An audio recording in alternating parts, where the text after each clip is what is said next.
Good morning, Patriots. How you doing today? This is Mike the Patriot coming to you live from the downtown metropolis of LaMonte, Missouri. I hope you guys are having a great day wherever you are at. It is, unseasonably warm here in central Missouri. It's supposed to be in the 60s today. It's thicker than pea soup for the fog today. And massive storms in Southern California. I don't know if y'all seen that. Something that I wanted to point out, and I had it on my list, but I feel like I'm going to talk about it right now. Let me see if I can't pull up. But I noticed a video. So I've talked to you about, I grew up in California. I experienced California weather. It's not unusual, but it's not often either. I grew up in the Antelope Valley in Southern California, which is just over the hills from LA, the high desert. In the high desert, we have these gullies or washouts or dry riverbeds, which they tend to build houses in, which is kind of dumb in my opinion. We have the San Gabriel Mountains on one side and the Tehachapi Mountains on the other side. That makes the Antelope Valley. Some of the San Gabriel Mountains are so high that they go above the tree line. There's a Mount Baldy out there. The reason they call it that is because in the wintertime when the snow falls, you can see that it has no trees on it. You can also see the ski resorts from my hometown shining in the lights at night, but that's another story out there, Big Bear and whatnot. So the San Gabriel Mountains, it will rain. And when it rains, the water doesn't stay on the mountains. It floods. So here's what's going on in California. First, we'll get to the word of the day in a second. Here's what's going on in California. A Fox weather alert. Right now, much of Southern California is under a state of emergency. Oh my gosh, it sounds like the Chipmunks. Let's slow it down just a little bit. What do you say? The region faces one final day of heavy rain.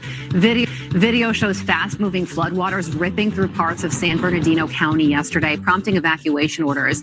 And crews are moving to reopen the busy 5 freeway that was shut down in both directions after major Christmas Eve flooding. Officials are asking folks to limit unnecessary travel. Okay, major flooding. It's, oh my God, we're all going to die. Now, we had a saying growing up in Southern California in the high desert. I want to show you something. Let's see, man, I got to find a better pic. Right there. Anybody know what this is? Anybody? There's probably a better, well, no. There's a better picture of it, a little bit clearer. You know what these are? These trees right here. You know what those are? Anybody? Let me put that on the big screen so you can see. What are these trees? What are these trees right here? Right there. What are those? Northern San Bernardino County or Eastern San Bernardino County on the other side of the San Gabriel Mountains up by Victorville. That's where these floods are happening. How do I know that? Because of those trees that only grow certain places in the world. The high deserts of California and Israel. They're called Joshua trees. And you see, what you have here is you have a dry creek bed or a dry river bed that is dry 99.999% of the time, except for when we get these rains this time of year.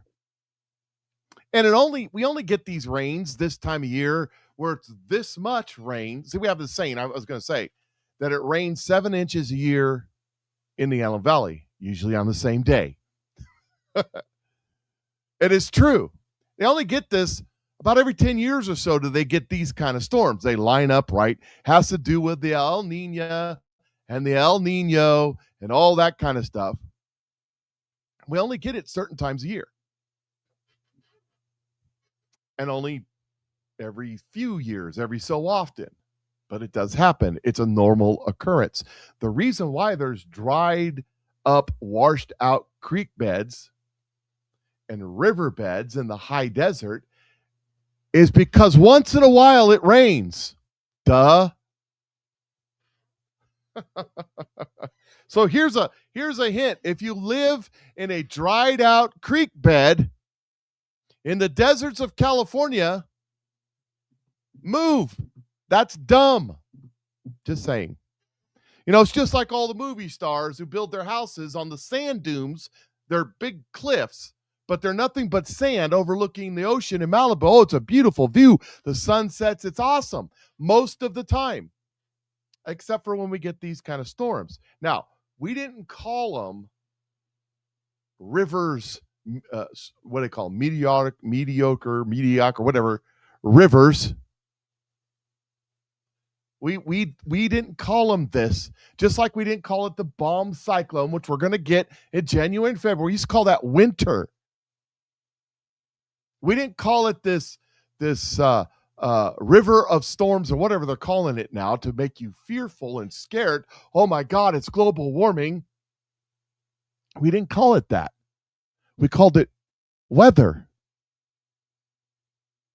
And the El Nino cycling back and forth causes when one's changing to the other or something. I don't know which is which, but every 10 years or so, you can count on these storms to hit California, Oregon, and Washington with lots and lots and lots of rain. They're talking 11, 12, 20 feet of snow in the mountains every so often.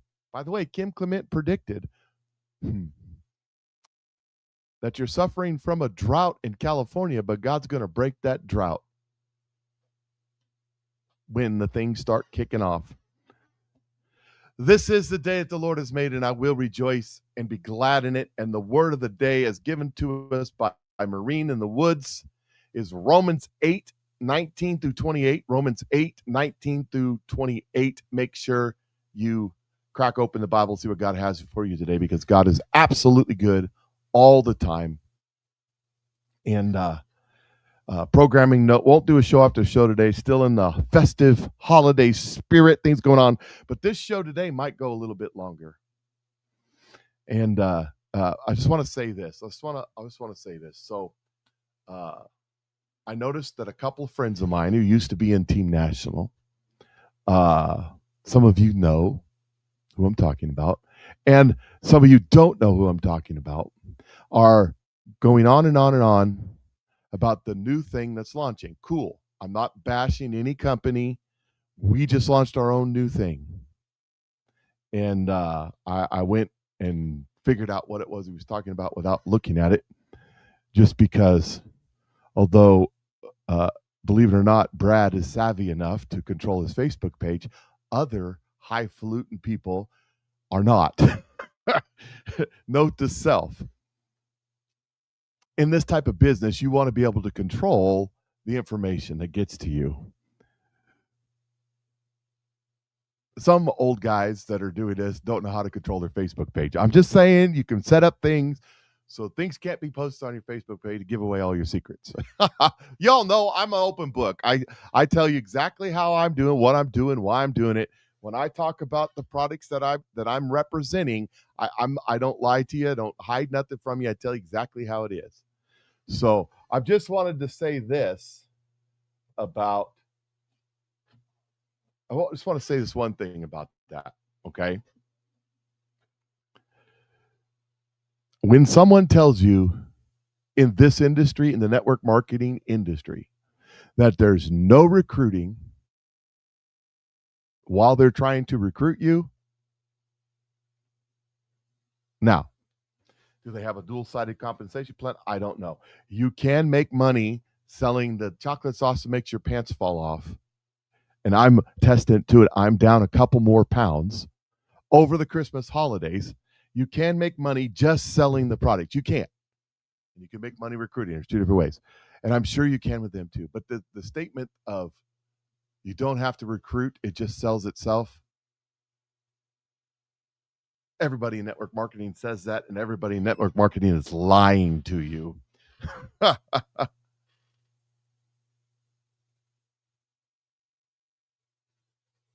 God is good all the time. Just remember that. Trust in him. Seek his advice before you jump into anything. And if you want to jump in with those guys, be my guest. I'm not going to talk about what their products are because I checked it out. I'll tell you, I'll stick in where I'm at for multiple reasons that I won't get into. If you want to know the private story, message me.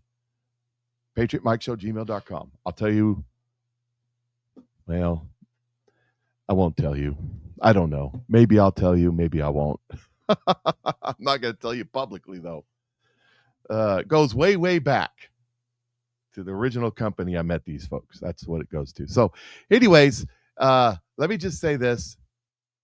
We're kicking off a new year. Lots of new things coming. If you want to be a part of something, we have an opportunity, no worky, no payee, to make a few bucks. And if you want to be able to lose a few pounds before, you got to wear bikini season. Not wearing a bikini myself, but if you want to, let me know. I can help you with that. All right, moving on. Sorry about that. Just want to go down that road. It's just something I was looking at yesterday evening and going, what is this all about? And then I figured it out. So I tell you. Now, I'm very vague because I didn't tell you what I found, but I'm not going to, because I'm not going to bash somebody else's company or promote somebody else's company or talk bad about people that I know or talk good about people I know who are competing against me. I'm not going to do that. It's not the way that it works. I don't know. Sometimes things get a bad rap when they shouldn't. All right. You don't want to see me. I don't want to see you. No, Marine. You just keep that. You Marines, I tell you what. All right. Breaking news coming out. The U.S. economy grows by 4.3% in third quarter, much more than expected. Because the experts never expect the expected, because the figures don't lie, but liars figure, because the experts are all politicized and they have no idea what they're talking about. Period. End of statement. They don't know nothing about nothing. Abraham Lincoln once said, asked an economist, he said, so what's the economy going to do the next year? And the economist went, well, if this and this happens, the economy's going to be good. And he goes, so I can assume the economy is going to be good. And the economist says, no. On the other hand, if this and this happens, the economy will be bad. And Abraham Lincoln says, what we need around here are some good one-handed economists. Oh, anyways, gotta love it. So the economy's taking off. Isn't it wonderful? And the experts are shocked. Shocked, I tell you. How did this happen? The U.S. economy grew much greater than expected pace in third quarter, boosted by strong consumer spending. A delayed report released Tuesday showed U.S. gross domestic product, the sum of goods and services produced in a sprawling U.S. economy, expanded by 4.3% in July to September period. The Commerce Department said in its initial reading of third quarter growth. Economists polled by Dow Jones expect a gain of 3.2%. Consumer spending expanded by 3.5% in the third quarter after raising 2.5% in the second quarter. Increases in exports and government spending also boosted growth, while, what's this? What? What? Increases in what? What does that say, ladies and gentlemen? But I thought we were going to go into a recession because of the tariffs, but we had to increase exports. Wonder why. While a smaller dip in private fixed investment helped as well. The report originally had been scheduled for release October 30th, but was delayed by the government shutdown. This release also replaces the second estimate that was set to drop on November 26th. The department's Bureau of Economic Analysis will release one final estimate later. By the way, they really don't know. They're guesstimating. A measure of growth called real final sales to private domestic purchases rose 3% in the quarter, up 0.1%, a 0.1 percent point from the prior period. Federal Reserve policymakers watched the data point closely for signs of consumer demand, which means inflation, which means we're all going to die. In reality, none of these idiots know what they're doing, and they're not there to protect you. They're not. They're there to protect them and their assets and their pocketbooks. Donald Trump nails it when he says why the prices went up or why the growth happened. The tariffs are responsible for the great USA economy numbers just announced. Excuse me. And they'll only get better. Also, no inflation and great national security. Pray for the U.S. Supreme Court, President Donald J. Trump, because they're about to rule on the tariffs. Here's another, just to let you know. It says Trump boom, U.S. economy grows 4.3%, fastest in 2 years, smashing expectations, smashing. Here's some more from Donald Trump.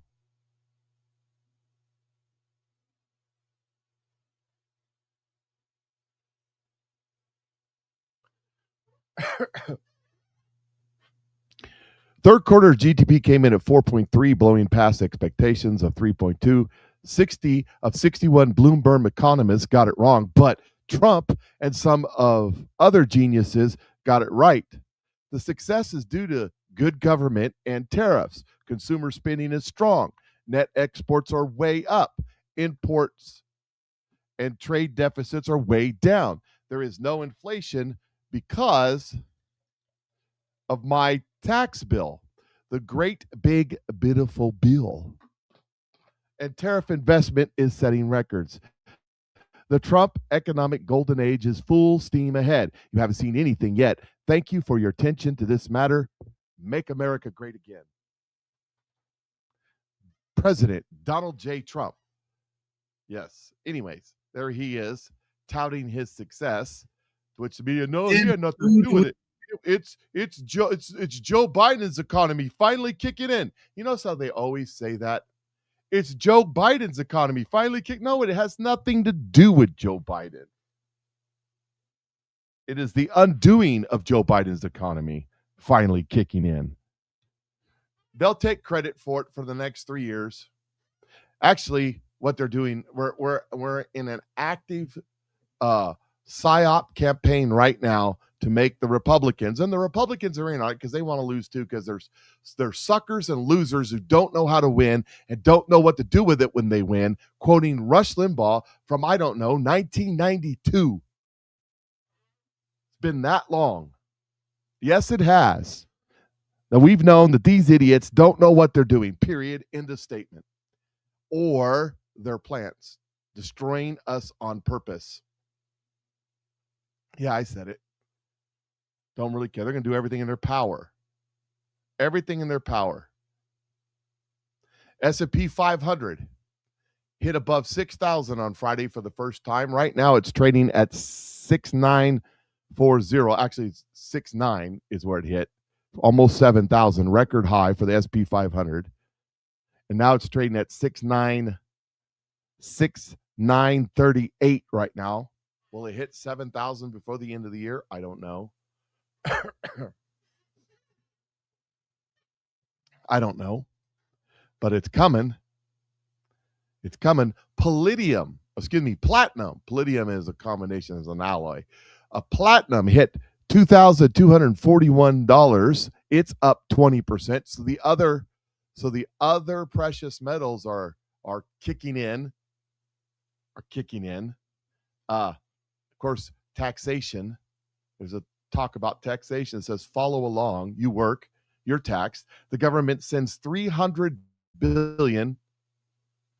That's X amount. That's an X amount of Bitcoin of your tax dollars to college fund facilities.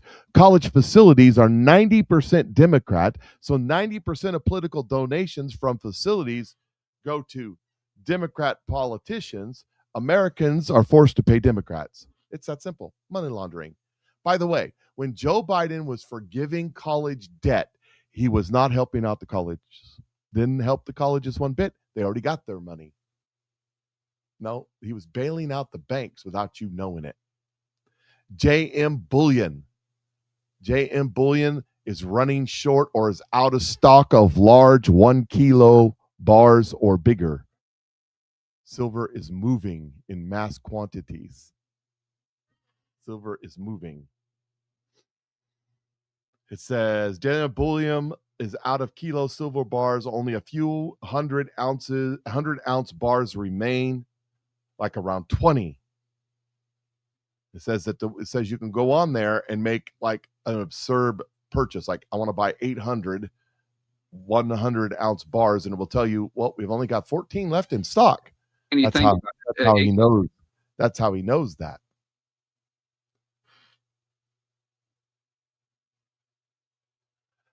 Well, Mimi says Washington State put a 10% tax on the sale of silver within the state.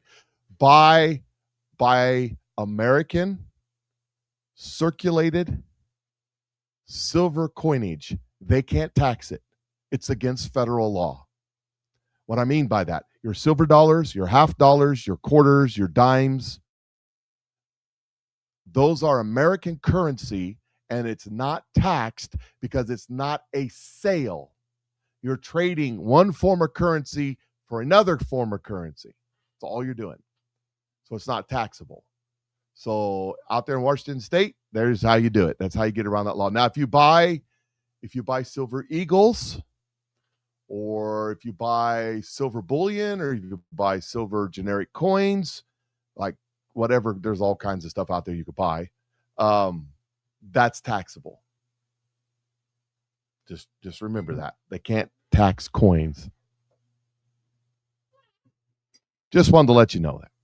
Anywhere that happens, they can't tax coins. I mean, I suppose they can try. But here, the other thing is when you, trade silver with your friend, but they don't know, won't hurt them, right? There's more ways than one. Anyways, Robert Kalinowski's pointing something out that's going on. I've been telling you of a correction in the economy. Many other prophets have been telling you. Many experts in the industry are telling you all about a correction in the economy coming. It has to change. It has to fix. One of the ways that they talk about it happening is a liquidity crunch in the bond market. I think it's going to be all encompassing. I think that they're going to try to, by they, I mean the Uniparty, the deep state, the World Economic Forum types, whoever they are, they're going to try to kick this off.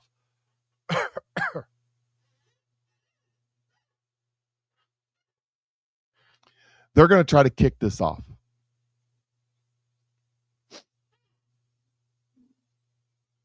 And so, but they don't know what's coming after, because God is going to cause this to be, instead of a tidal wave, it's going to be an earthquake. Instead of taking down and restructuring and enabling them to I got some stuff coming up to talk about how the 2008 economic crisis that happened, where George W. Bush had to destroy capitalism in order to save it. How what happened because of that is they protected themselves and they got richer and you got screwed. They transferred their hurt to the American people, and we're still suffering from that. But here's Robert Kalinowski talking about what's going on in Japan. Japan is about to dump $750 billion of U.S. bonds tonight. Now, this was Friday. So this has probably already happened. But that's not what's actually happening. The truth is still dangerous. This is why financial education matters. Headlines are designed to scare you. Markets are moved by mechanics. Japan isn't announcing a sudden bond dump. What's happening tonight is a routine release from Japan's Ministry of Finance, a weekly report showing that Japan investors already did a last week in foreign bonds and stocks. Japan isn't announcing a sudden, I already said that. It's down here. It's a scoreboard, not an emergency alert. here's what people get confused and why panic spreads so fast. When you see a number like 356 billion sold last time, most of the time that number is actually in yen, not dollars. So 356 billion is closer to 3 billion. That's a huge difference. It is. So no, Japan is not pressing a red button tonight to unload 750 billion in US treasuries. But there's a part that does matter and why sophisticated investors are paying attention. Japan is raising interest rates. After decades of zero interest rates or below, like negative interest rates, the Bank of Japan has begun tightening that changes global funding dynamics. For years, investors borrowed cheap yen and invested elsewhere, US bonds, stocks, real estate, crypto. Now, let me just stop right there and explain what he just said. You could go to Japan and you could borrow yen, you could convert to yen at 0%. So you could borrow at 0% or near 0% from banks in yen. Then you could turn around and buy US bonds, stocks, real estate, and crypto with that money you borrowed for next to nothing. You just convert it back to the dollar. Way, way, way cheaper. That's what he's saying. That's what he's saying right there.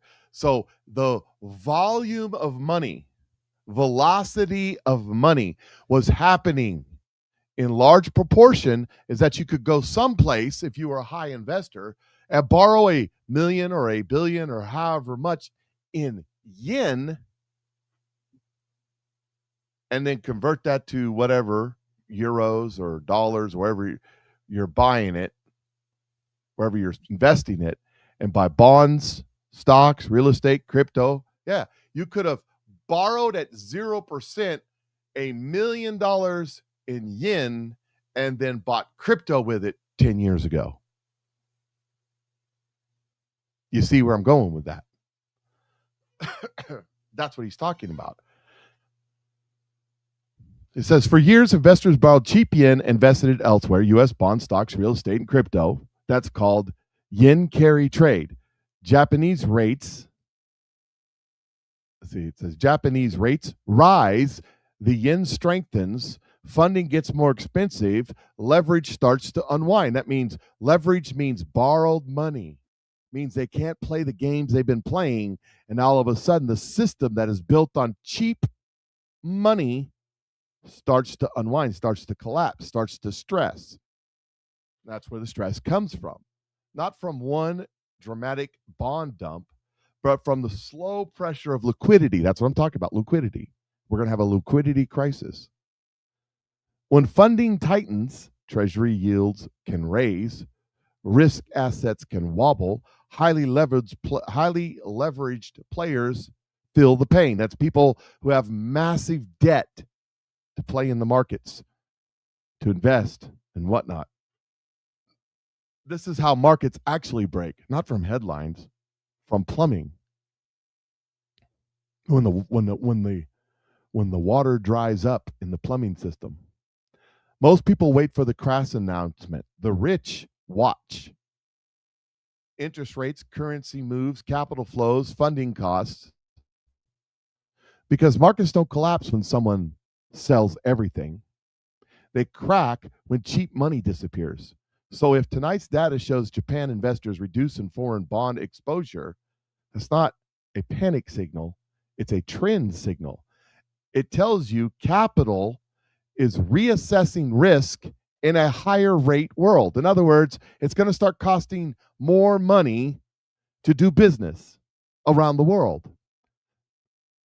And here's the real lesson my rich dad taught me. Don't react to noise, understand the system. The people who lose money chase headlines. The people who keep money study incentives. Why are people doing what they're doing? Don't react to noise. I've told you this a million times. Stop reacting and act. Be prepared. The people who lose money chase headlines. The people who keep money study. It said that Japan doesn't need to dump trillions overnight to matter. All it needs to do is change the cost of money. And once that changes, everything else eventually adjusts. That's how financial earthquakes really start, quietly. Here in So what he's talking about is a reassessment of value, a reassigning in the marketplace of value of what things cost in real money. Well, what do you mean by it? What does that mean? What's real money? Well, I'll tell you what's not real money. The US dollar is not real money. So what's happening when you see the dollar go up and the dollar go down, when you see your gas prices go up, your gas prices go down, when you see the price at the grocery store go up, the price at the grocery store go down, that's not what to pay attention to. What's to pay attention to is the value overall of your dollar. It's reassessing to reality in the marketplace. The reality is things are now becoming more expensive. And how does this show itself is how you should be asking this question. And I will show you just how it is showing itself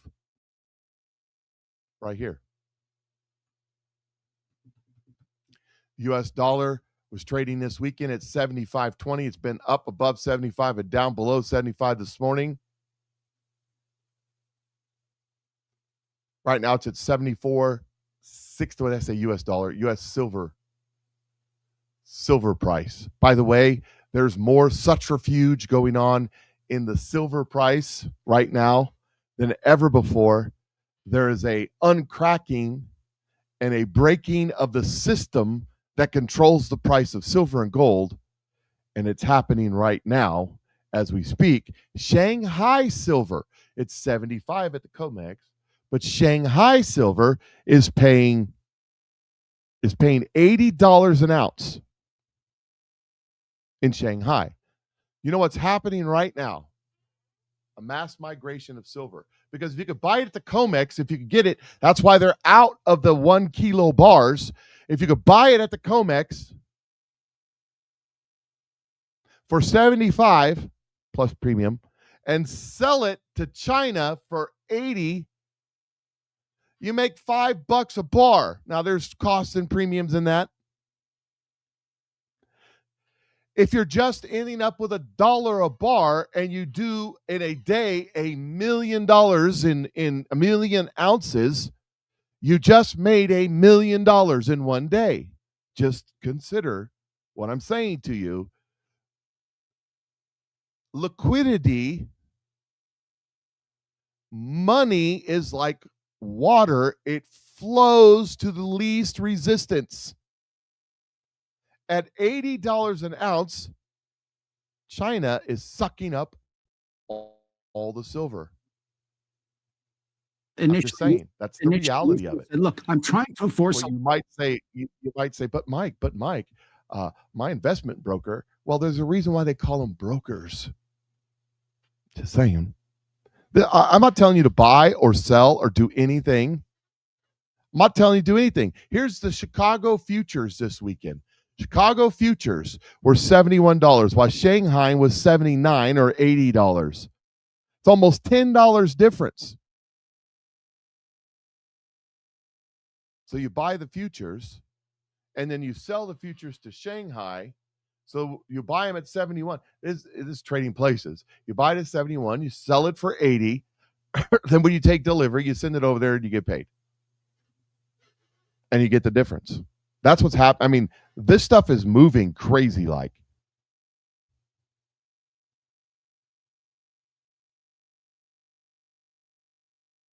This stuff is moving crazy. Teens and lost people's budgets. If you 11, we're going to do. I'm not going to buy health insurance anymore. Hold on. There we go. Sorry about that. And how does that? So what does that mean for you and me? China is no longer exporting silver. Well, why would you when you're getting $80 to buy it? No, they're trying to corner the market. This is what it means for you and me. Exporting goods, doing a little Christmas shopping. Check this out.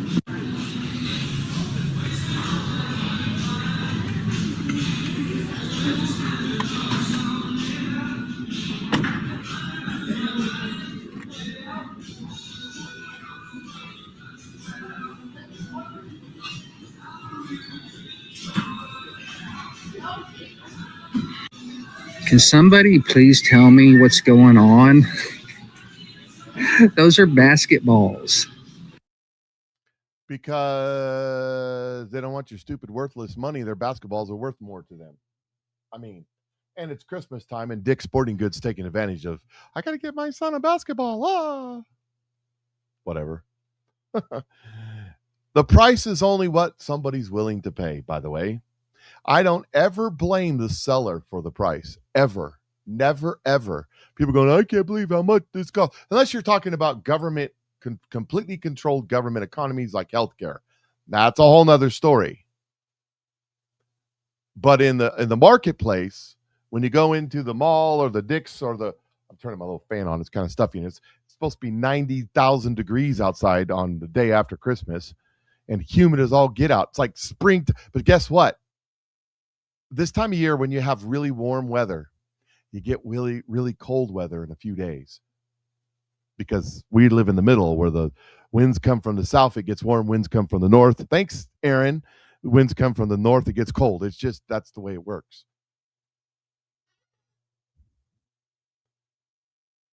But the price of something is what the consumer is willing to pay for. You know, we used to run, we don't run it actively run anymore. We started at the world's first, according to Facebook market auction page. Now there's lots of them, copy them all over the place now. There's some way bigger than ours, but we're the first.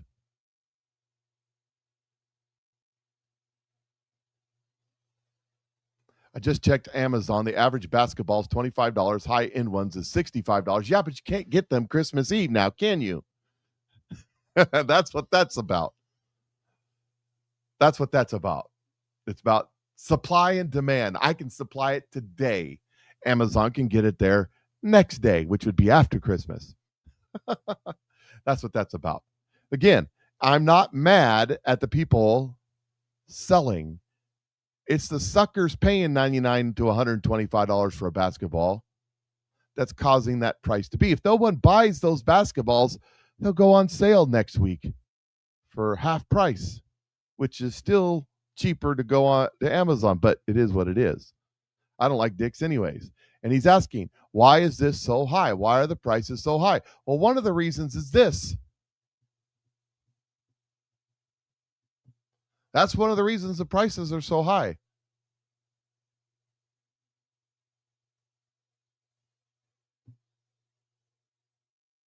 No, I don't think so. Tard says political leaders should be decided by their basketball skills. No, I've heard some of them basketball players talk. No, I don't think so. Nope. Could you imagine Shaquille O'Neal? Actually, he's way more brilliant than he acts because he's a billionaire, captain of industry, owns all kinds of franchises and businesses, and he's an angel investor. If you know what that is, that's where a guy who has excess money goes in and pays a little excess to help struggling businesses to kind of like Shark Tank, but without the drama. Kind of like that. That's what he is.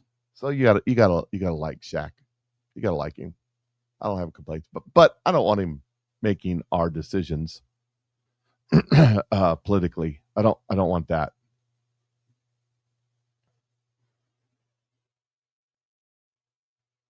I think I got one more. Here's Peter Schiff, who I'm not a big fan of, but he does say something here. He says, imagine living in America before any income tax or payroll taxes. Everything you earned, you kept. You didn't have to track every dollar. Imagine. Keep books. Well, you still have to keep books. I mean, not on a personal level. Even on you kind of need to know where your money's going. Or hire lawyers and accountants to comply. You weren't accountable to the government for your labor. That is the number one point right there. That is the number one point. You are accountable to your government for your labor. You owned it. You were truly free. You are accountable to the government for your labor because the money that you make is from the labor you produce.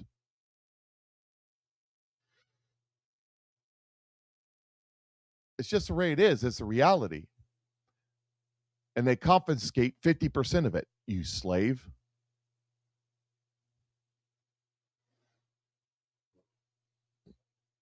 It says right here that the Chinese price for silver has just blew out a record, just blew out to record wide. Anyways, it says the market, China's silver market snapped through the moon.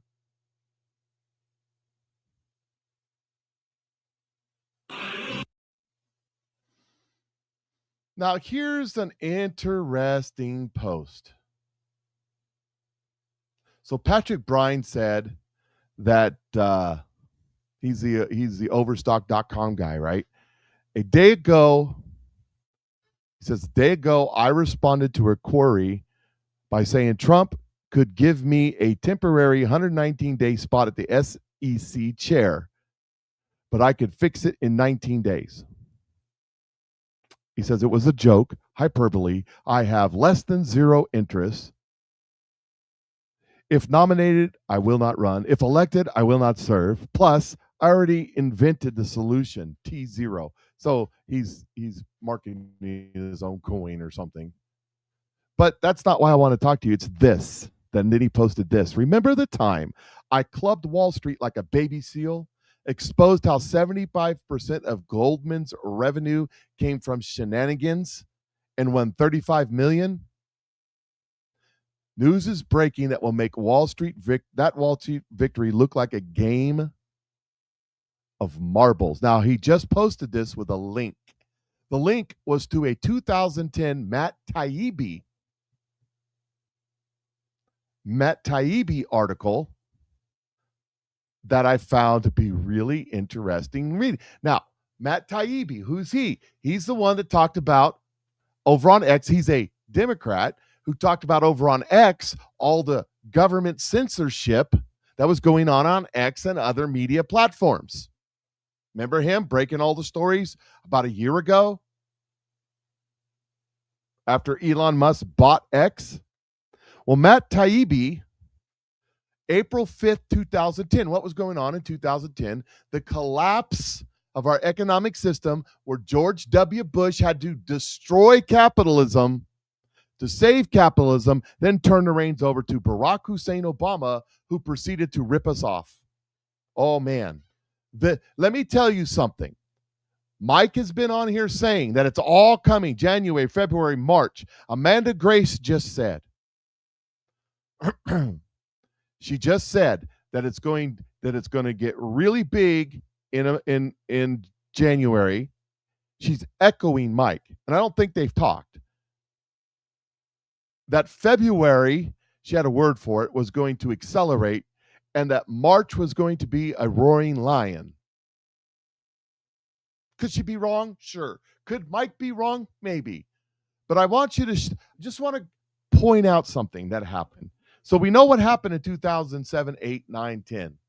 As government nationalized our banking system, our loaning system, you can't get a home loan without the government involved now. You can't get a student loan from anywhere but the government. By the way, there's news on that front. Did you hear? Starting January 1st, Donald Trump's administration will be garnishing the wages of people who are delinquent on their student loans. Joe Biden, Barack Obama, same thing. Joe Biden had been paying off people's student loans. Yay! But in reality, what he was doing was bailing out the banks. Now the government's going after those delinquent loans. Don't pay your student loan. You can't be a student without a loan.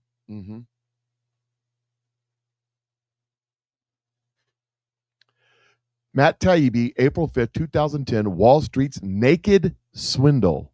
A scheme to flood the market with counterfeit stocks helped kill Bear Stearns and Lehman Brothers. And the feds have yet to bust the culprits. They still haven't, by the way. It's 2025, 15 years later from this article. And Patrick Bryan just brought it back up. Yes, he did. In 2005, complaints from investors about naked short selling finally promoted the SEC to try to curb the scam. A new rule called Regulation Show, known as Reg Show for short, a show as in we're just going to put on a show, we're not really going to do anything. No, it's supposed to be short. Show is short for short. Established a series of guidelines designed, in theory, to prevent traders from selling stocks and then failing to deliver it to the buyer. Intentionally failing to deliver stocks, then FEC Chief Christopher Cox noted, is market manipulation that clearly violate of federal securities laws. That should say that clearly violates. I don't know. I'm not correcting Matt TD, but he's way more smarter than me when it comes to typing things out for sure. But thanks to lobbying by hedge funds and brokers, the new rule included no financial penalties for violators and no real enforcement mechanism. Instead, it merely created a thing called the threshold list, requiring short sellers to close out their positions in any company where the amount of fails to deliver exceeds 10,000 shares for more than 13 days. In other words, if counterfeiters, meaning naked short selling, meaning they don't have any stock, they don't intend to get the stock, and they don't intend to deliver the stock if their short fails. If counterfeiters got caught selling a chunk of phantom shares in a firm for 2 straight weeks, they would no longer be allowed to counterfeit the stock. A nice, if timid idea, except that's completely meaningless. Not only has there been virtually no enforcement of the rule, but the SEC doesn't even bother to track who's targeting companies with failed trades. Now, let me explain something to you here for a second. I didn't understand this till I read this article. What happened with Bear Stearns? What happened with, I don't know, all of these companies, all these shorts we've been seeing, the destruction of companies, with attempted destruction of companies like the Italian place and the lobster place. You know what I'm talking about, those places that we've seen in the news lately. Is these companies are going out and they're selling 1 million shares. The stock's at $69. They start dumping 1 million shares in naked shorts on said company. The company goes from $69 to $49 to $29 because they're dumping all of this stuff. They're dumping all of this stuff. April 5th, Tard, not 1st. But go ahead. On all of the marketplace, causing the price to go down when they never intended to sell the stock. It was fake. It was counterfeit. It wasn't real. It was designed to destroy a company and steal what was left for pennies on the dollar.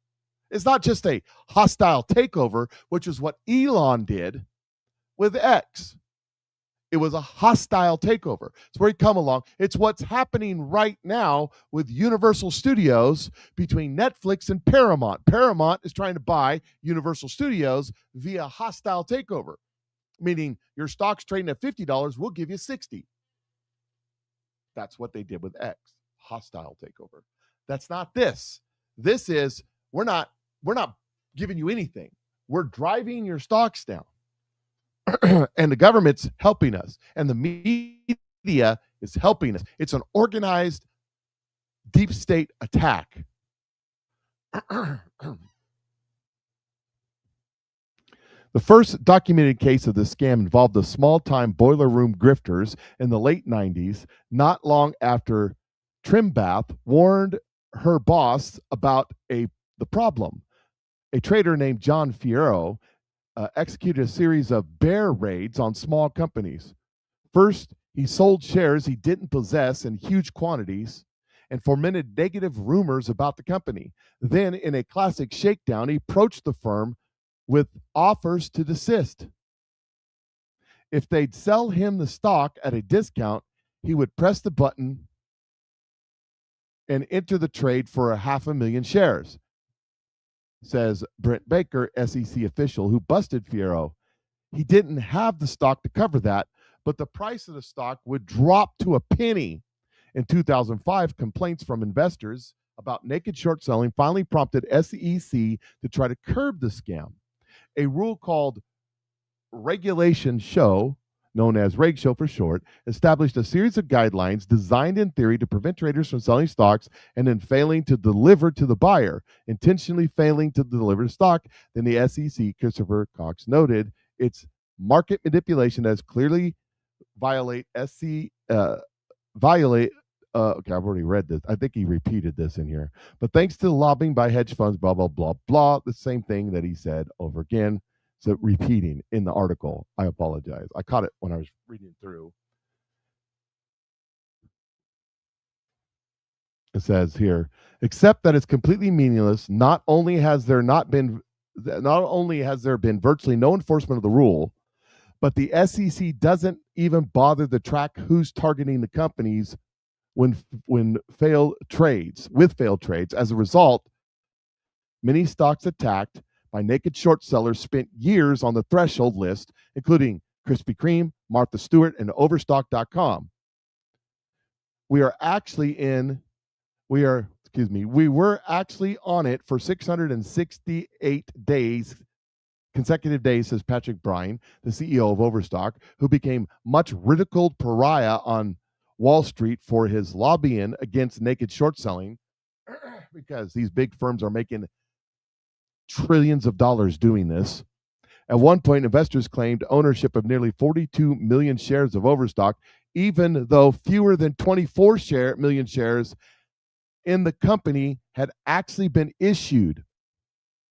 So these investors with fake shorts had 42 million shares, but there's only 24 million shares ever issued. Where'd the rest come from? Sounds like they've been voting in Georgia.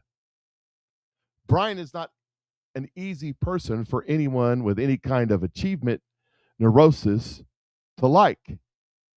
He's young, good looking, has shitloads of money, speaks fluent Chinese, holds a doctorate in philosophy, and spent his youth playing hooky from high school and getting business tips from the likes of Warren Buffett.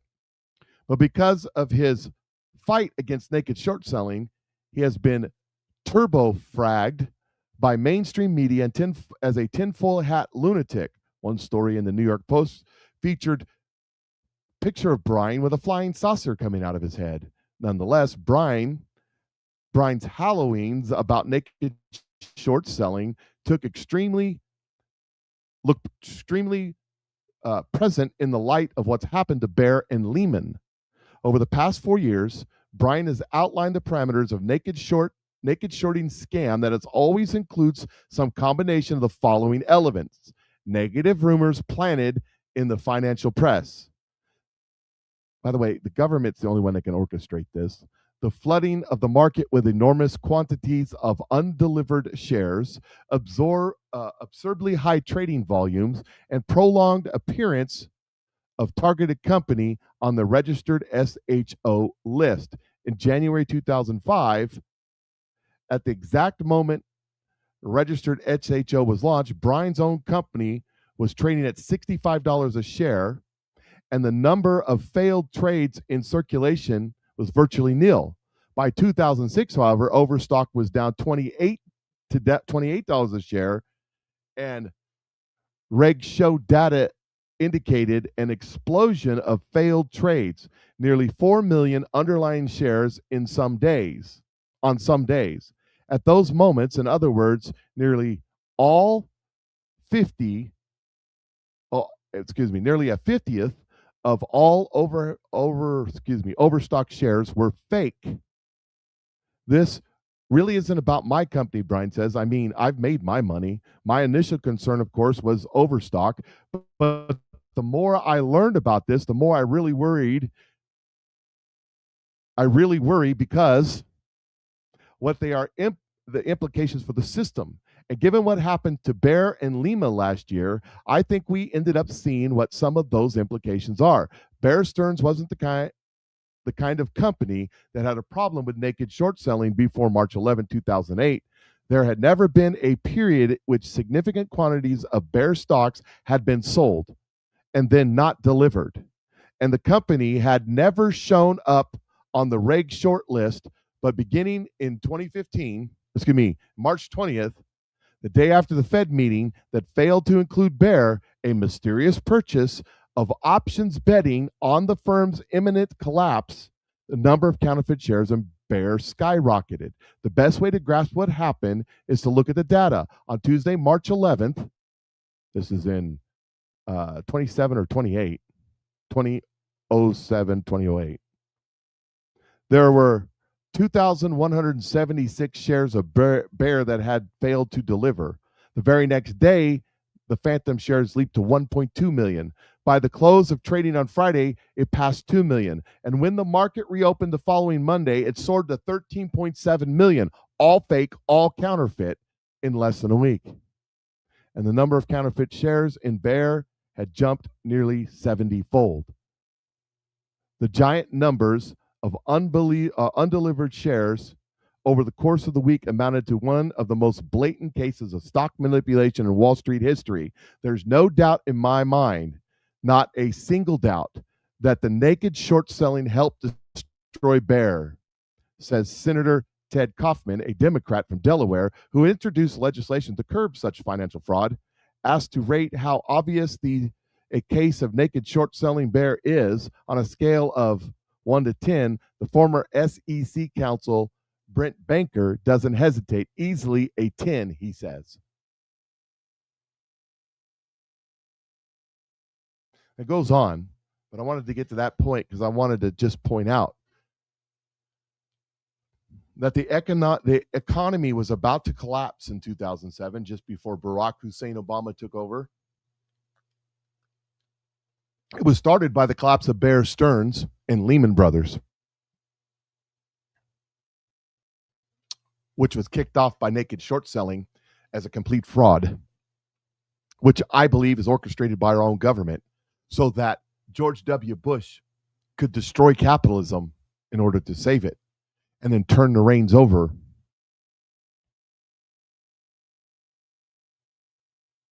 to Barack Hussein Obama. What came of that?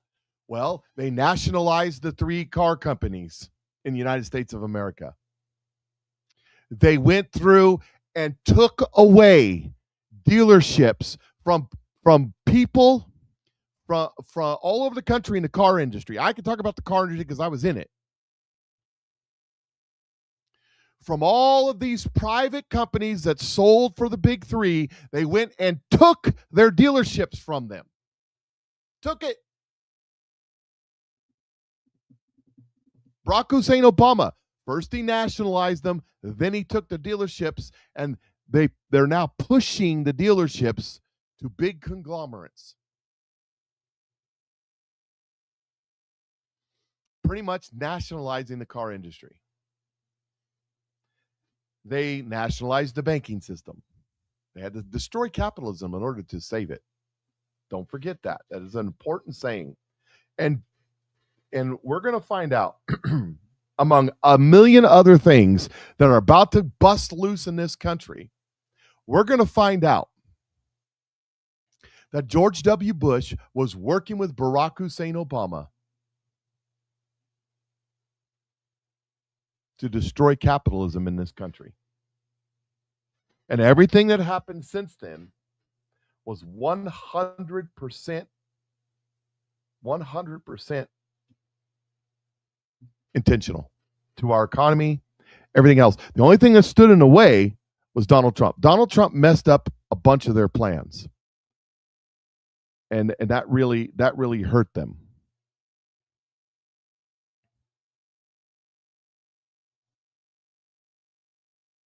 I'm looking for a post that I don't seem to have anymore. Let's see here. Election meddling. We'll get to the election. I thought I had something else about, I guess I don't, about the Chinese money. Nope. Okay, we'll skip it. we'll skip it and move on to the next thing that we're going to talk about, which is, Epstein's been in the news. Let me go here. So Epstein's in the news. We got lots to talk about with Epstein. Now, they just changed their headline. Let me just check to see if I'm right. Let's see. I'm looking. So the Drudge Report, I noticed something this morning. Breaking news about Epstein. And a guy over on, let me add the comments to the page because I forgot this. By the way, I'm broadcasting on all the channels today. Say hi to everybody. Somebody over on YouTube says this about Epstein. You know, he's trying to say that Donald Trump is in the Epstein files. Keep watching the show, brother, because there's people not talking about Epstein. But mind you, the Drudge Report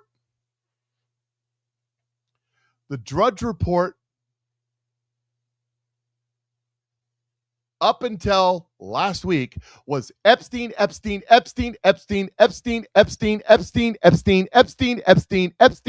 like the record was on it. It was skipping for all you old fogies that know what I mean. Donald Trump's in Epstein. Donald Trump's in Epstein. Donald Trump's in Beaver. Donald Trump's in Epstein. Donald Trump's in Epstein. Headlines across the Drudge Report for weeks. Today, the 26th of December, 2025. I give you. Keep watching their toes or whatever the heck your name is. I give you the headlines. Mar-a-Lago summit to save failing peace deals because we don't want peace. We want more people to die. U.S. strikes ISIS. Africa nation courts controversy by cooperating. Yeah. By the way, Donald Trump did launch military strikes against ISIS in Nigeria to save the Christians. God forbid. I thought it was just about the Jews. It is cringe to be extremely online now. TikToker hits pastration, whatever. Who cares? But you notice what's not discussed anywhere on the Drudge Report. Let's go way down here at the bottom. Is there anything down here? New study? Nope. No Epstein. Why aren't we talking? It was Epstein. I got the guy over on YouTube right now. He's in them. He's blocked it all out. Dude, you ain't heard the news, have you? Oh, nothing about Epstein. You would think after news that broke yesterday and Christmas Eve, Bubba has toes. You would think that they'd be talking about Epstein. I haven't looked. Is MSNBC talking about Epstein today? Or is it crickets? Because news has broken. But we'll get to that. We'll get to that in a minute. That's right. There's broken news on Epstein. Oh, my goodness. But no one wants to talk about it. Where is Thomas Massey and Marjorie Taylor Greene? Epstein.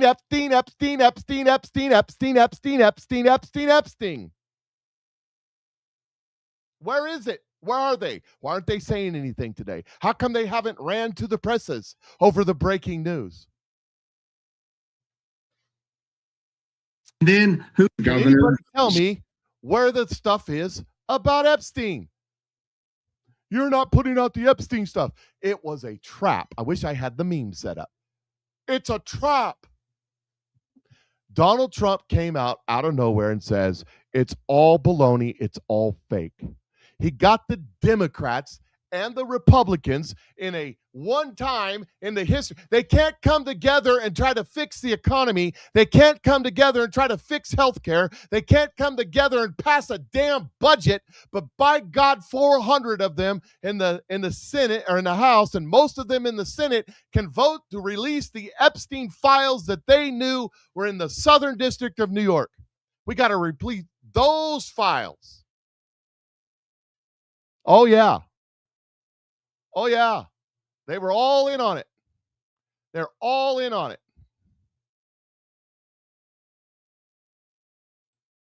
But not a word. Nary a word. Nary a word. Here they are. Here they are before Christmas. Here they are, ladies and gentlemen. Before Christmas, Donald Trump flew on Epstein's airplane. Oh, my God. Another example, also among the latest batch of documents, is an email stating that Trump traveled numerous times on Jeffrey Epstein's private jet. The sender's name of the email has been redacted. However, the title is listed as Assistant U.S. Attorney, Southern District of New York. The email reads in part this: for your situation of New York, want to let you know that the flight records we received yesterday reflect that Donald Trump traveled on Epstein's private jet many more times than previously has been reported, or in a parenthetical, or that we were aware, including during the period we would expect to charge in a Maxwell case. In particular, he's listed as a passenger on at least 8 flights between 1993 and 1996, including at least 4 flights on which Maxwell was also present. He's listed as having traveled with, among others, and at various times, Marla Maples, his daughter Tiffany, and his son Eric. On one flight in 1993, he and Epstein are the... By the way, notice how they just kind of let that lie. In 1993, how old were his kids? A couple of them are younger than me. I'm just saying. Just let that lie. This was all back in 1993, 92, 93, by the way. You know, when Bill Clinton had the Epsteins over to their house a million times, the White House. Oh, yeah. But we leave that part out of the equation. 2 listed passengers. On another, the only 3 passengers are Epstein, Trump, and then 20-year-old, and that 20-year-old's name has been redacted. The email continues. On 2 other flights, 2 of the passengers, respectively. A 20-year-old is a consenting adult. Weird. But we redact that name. Or women who would be possible witnesses in a Maxwell case. Wait, 2 of the passengers on a on a flight that Trump and Epstein were on? A flight that Trump and Epstein were on. Would be 2 possible witnesses in a Maxwell case? In a Maxwell criminal case. The context here is this email is from January 2020. So again, Trump Department of Justice, and per this email, that's before Maxwell. Out of the Southern District of New York in 2020, these emails talking about 1993 out of the Southern District of New York. Donald Trump says that those files were a scam. They were fake. It's not real. It's a trap. Not for Trump. No. Not for Trump. It's a trap, but not for Trump. There was a letter going around released from that same place, the Southern District of New York, that saying that Donald Trump shares a love of young, nimble girls. Well, that letter has been completely debunked. Now, let me show you the right-wing mega conspiracy theorist from the Young Turks, Sink Uyghur, however you say his name, the Epstein letter to Larry Nassar saying our president also shares our love of young, nimble girls is clearly fake. It was sent from the wrong place and processed 3 days after Epstein died. So the question is, who wanted to frame Trump to distract from the real culprits? I'm not saying Trump is completely innocent in any involvement with Epstein. I'm saying the letter is fake. Not only does it try to shift the focus to Trump, but it also has reference to how Epstein is going to kill himself. So who also wanted us to think it was a suicide?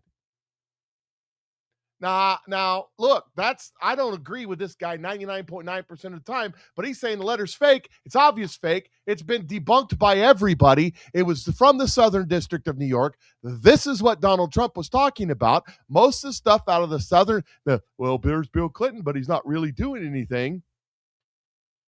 Most of the stuff out of the Southern District of New York that they've been releasing since Congress passed the bill, Thomas Massey throwing a fit on Christmas Eve. He hasn't released enough. We want more. You sucker.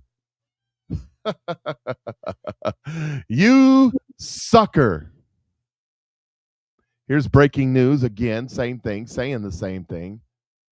Trump's FBI Epstein prison postcard to pedophile Larry Nasser is fake. Fake. It didn't even come from the prison. It's fake. But the media is still reporting. I'm sure that guy over there on YouTube is sitting there going, "Drats, darn it, that one didn't get him." I'm sure there's something in there, though. Yep. Oh, there's something. There's something happening here. And it's becoming very, very, very clear on what that is. You know, we got pictures like this of Epstein. We all know Epstein was a prevert and had issues. We all know that. Those were coming out. We all know he was a prevert. In the meantime, we don't know what he did, who he did it with. Well, we don't know who was everybody he did it with because they're hiding that. And it's not Donald Trump. Now, all y'all out there going, "Oh, Donald Trump. Oh, we got him now. The walls are closing in. Oh, here's the news. Are you watching there? What's your name, Toes guy? What you got on YouTube? Are you still watching? Or did you flee because you're panicking, because you can't handle the truth? You can't handle the truth." Merry Christmas to you. Merry Christmas to you. Because the Southern District of New York had burn bags too. Breaking December 24th at 1:52 p.m. U.S. Department of Justice, the U.S. Attorney for the Southern District of New York, that's the new one because the old one, James Comey's daughter, was resigned. And the FBI have informed the Department of Justice that they've uncovered over 1 million. Let me read that again for those of you who are too slow to understand. U.S. Attorney for the Southern District of New York and FBI have informed the Department of Justice that they've uncovered over 1 million more documents. Gentlemen, it's come to my attention that a breakaway Russian is about to transfer a nuclear warhead to the United Nations in a few days. Here's the plan. We get the warhead and we hold the world ransom for $1 million.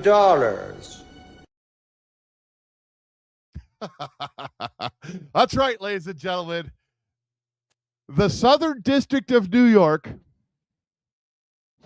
uncover 1 million more documents potentially related to Jeffrey Epstein case. The DOJ has received these documents from the Southern District of New York and the FBI, reviewed them for release in compliance with the Epstein Files Transparency Act, which over 400 Republicans and Democrats in the House voted for, where most of the Senate voted for, and the president signed because he suckered you right into it.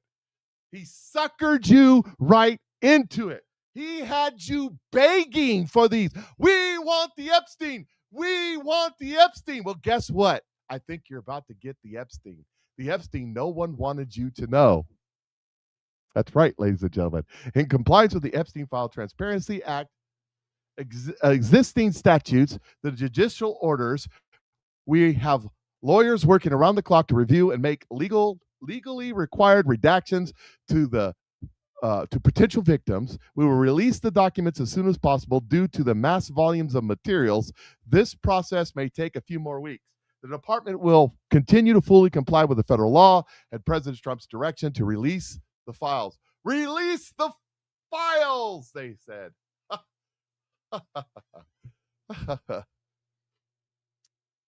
How many of you believe they didn't know that existed prior to Christmas Eve?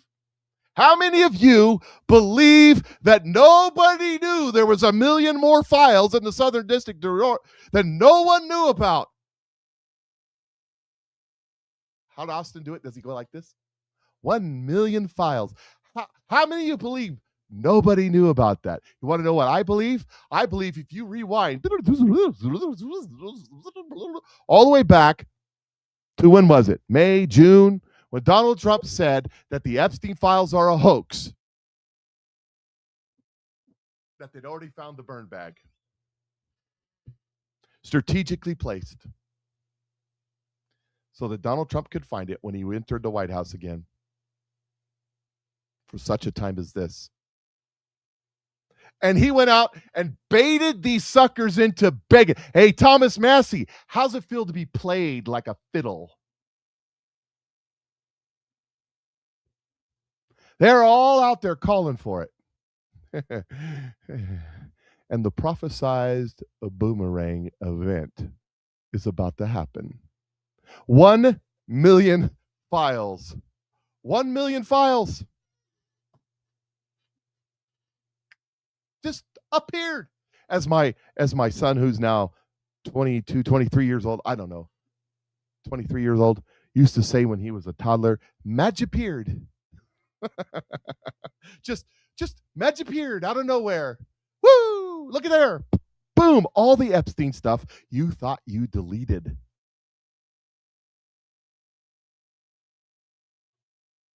Yep. How about that?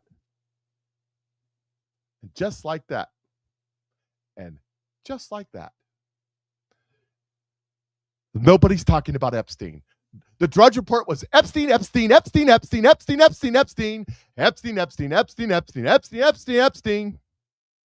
today it's Epstein who? What are you talking about? Well, we don't know nothing about what Epstein. Who's Epstein? I mean, that's just we know nothing. I mean, Epstein. I don't know anything about that. Yeah, just like that. Nobody knows. I just find it, well, interesting. Don't you? Here is Jack Busek. Let me pull up the video here quick.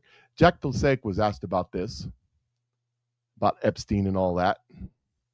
And I think he had some interesting to say on this Epstein document dump out of nowhere that nobody knew was coming. Like Shazam! How'd that happen? I'm telling you, Donald Trump knew about this file right here. And you see, this is highly classified information that until the president unclassifies it, is classified. So he doesn't have to tell Congress about all this stuff. Their rules. He made them beg for it. He made them beg for it. Oh, yes. Give us the Epstein files. We know you're in it because we set it up. Oh, we're going to find out who's in it. Without further ado, just 30,000 foot view for us. What's going on with Epstein? How did we get here? What have we learned?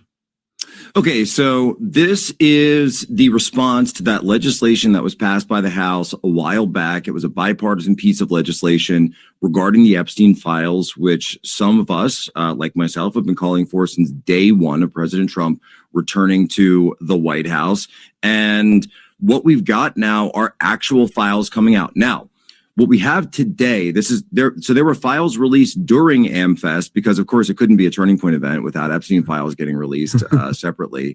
And then now we've got more Epstein files that are being released as part of this tranche. And I believe that one of the things that's going on right now is that a lot of these files that are coming out, these are investigative files. These are things that came up as evidence. And there are a lot of redactions in these, some of which we're told are redactions for victims on personal information that people don't want out for those who aren't being accused of a crime, or people who are, like I said, victims of Epstein and of his network, and potentially even underage, depending on who it is. Obviously, we can't tell in many of these cases, but there are so many more files that are coming out. And also that people are saying there have been back and forths of the DOJ. They said, wait a minute, you put some stuff out, then you put other stuff and redacted. So there are people even, this is a very live situation where people are responding to the DOJ release legally and saying, hey, I want that redacted. Hey, I want that redacted. So that being said, what we do actually have, I'm just going to say it. These photos that are released are absolutely disgusting. They make me sick to my stomach looking at some of these. I talked about this on Newsmax last night, that when there have been a lot of people. So there's been this narrative that like, okay, Epstein maybe wasn't involved in like really bad stuff and maybe it's all just overblown. No, it's actually disgusting. And there's a lot of photos. It just has to be said, truthfully, there are a lot of photos of him with Bill Clinton. Bill Clinton in a hot tub, him and Bill Clinton on planes, him and Bill Clinton wearing, matching shirts of some kind at like some kind of party. So again, what you're not finding are images of Donald Trump in a hot tub. And so the Democrats are sitting there going like, wait, what's happening? Because we were told Trump would be the one in there. And yes, there were some instances where they said, okay, we found some records of Trump flying on the plane.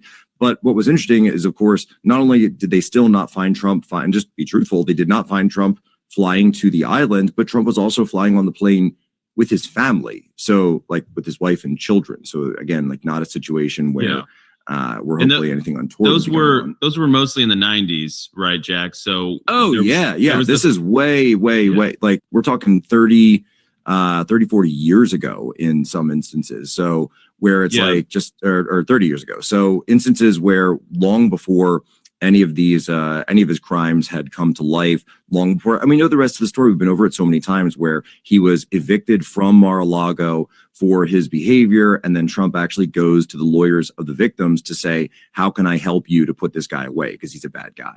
And what we're seeing again over and over are pictures of Epstein, as well as some emails with former Prince Andrew. A fake passport is something that just came out, which is something that's really interesting. I mean, this is happening all live. It was an Austrian passport. Talked about businesses in West Africa and Saudi Arabia. I mean, really just a lot of random things that are coming out like crazy right now. Let's go ahead and get President Trump was asked about this. Let's play 191. I know there are a lot of people that are angry about all of the pictures of other people, but I think it's terrible. Look, no, I don't like the pictures of Bill Clinton being shown. I don't like the pictures of other people being shown. I think it's a terrible thing. I think Bill Clinton's a big boy. He can handle it. But you probably have pictures being exposed of other people that innocently met Jeffrey Epstein many years ago. And they're, highly respected bankers and lawyers and others. And they'll end up, because of guys like Massey, who's a real lowlife. What this whole thing is with Epstein is a way of trying to deflect from the tremendous success that the Republican Party has.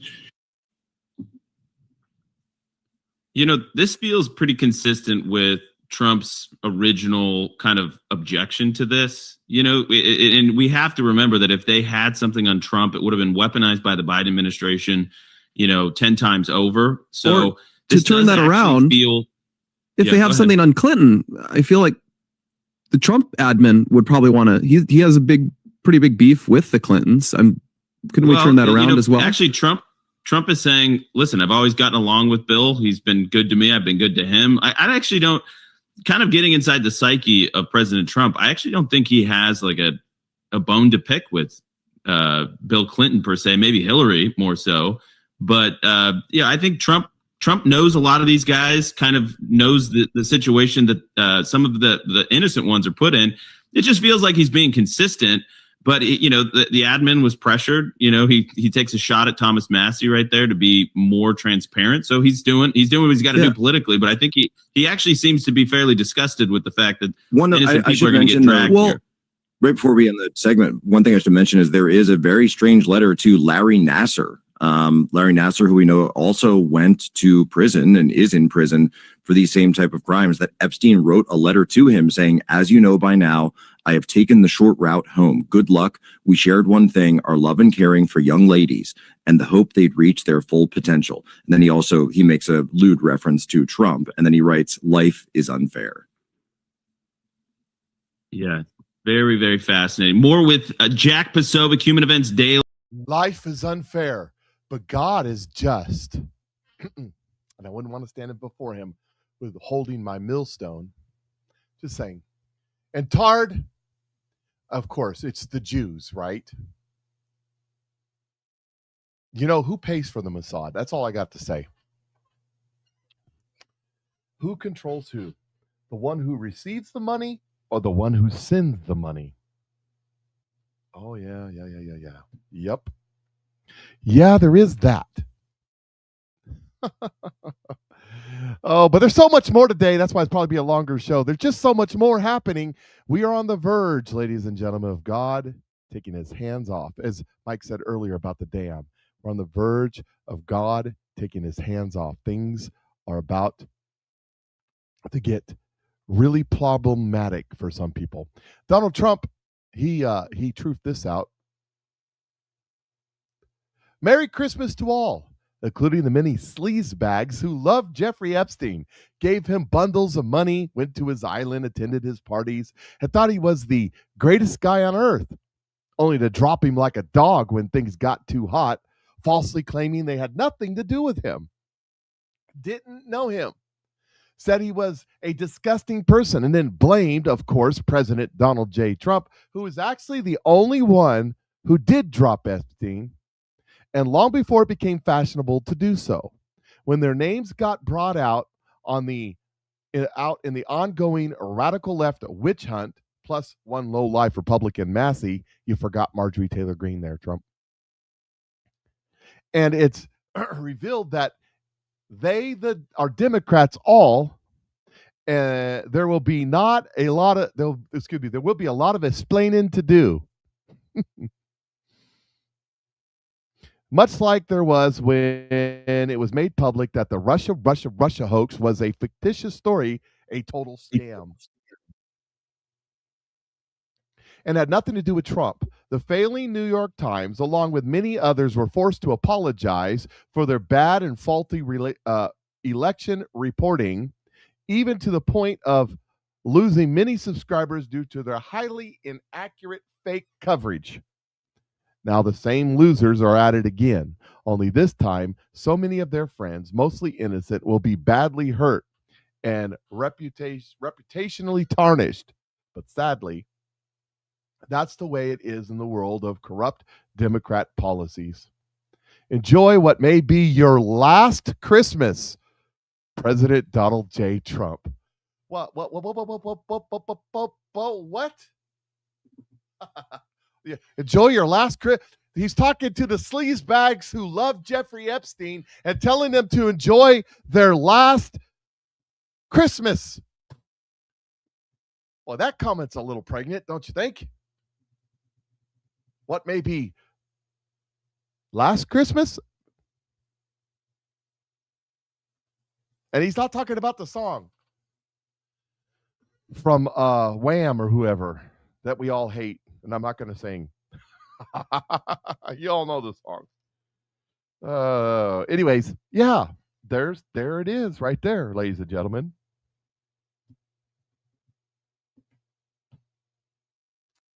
Marine says self-deportation. It'll be Muslim. You know, you are you Tard. You live up to your name, man. Oh, yeah, they want a bad Christmas, but that's not going to happen. That's not going to happen. In fact, this time next year, we'll be talking something totally different. Totally different.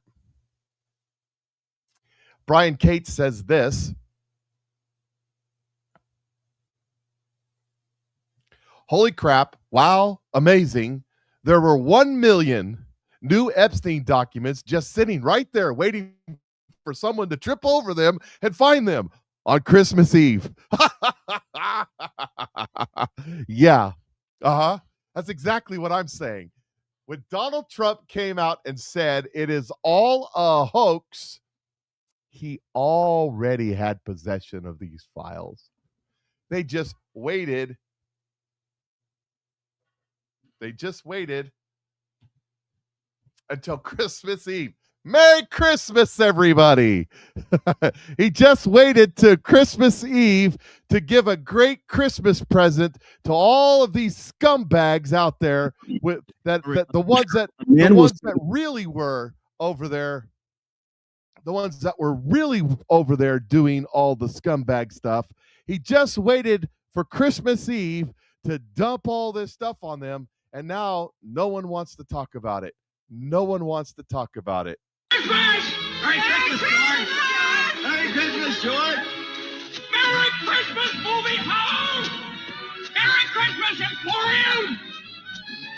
Merry Christmas, you wonderful building alone! It's a wonderful life. Isn't it great? Don't you remember that Bondi said there was multiple truckloads of documents? I know, right? This big all long thing that's been happening since May with all this Epstein stuff, and they all just fell for it, hook, line, and sinker. And now they're going to get what they asked for. They're going to get what they asked for, and they're going to get it shoved right down their throats. And they're not going to want to hear it, but they're going to hear it, whether they like it or not. They're going to hear it because it's coming. Donald Gibson, this is Pepe Deluxe over on Telegram and X. Congress is waiting Trump out, especially the Republicans. They hate MAGA just like they hated the Tea Party. Yep. They're going to try to do 2018 all over again. But they got another thing coming. And if you're watching me over on Facebook or YouTube or whatever, I saw the comment, the long time no see. I broadcast every single day. Link is in the description section on Facebook and on YouTube for Rumble. Go over to Rumble or X, and I broadcast every single day, Monday through Friday, 8:30 Central Standard Time, every day. The show has continued. Facebook sucks. YouTube sucks, but on Fridays, I go to all the places so that maybe I can catch you. Appreciate you being out there and let you know to hit the link, come over to Rumble where freedom of speech exists, where freedom of discussion and freedom of thought exists. And but where they monetize me too, but that's a whole nother story. Facebook keeps telling me, we can't monetize you. Give me a break. Give me a break. Go away. Who cares? So what else is going on? What other things are they not talking about on the Drudge Report or MSNBC? Now that they've shut up about Epstein. It was all Epstein all the time, especially between Thanksgiving and Christmas. Yeah. What have they not talked about? Well, here's James Comer of the Oversight Committee talking about our good friend Tim Walz and all of the corruption that's going on over there in Minneapolis. And who do we need to hold accountable? And hopefully we'll have some criminal referrals at the end of the investigation. What is so fascinating about this, Chairman Comer, is how no one knew, or did they know?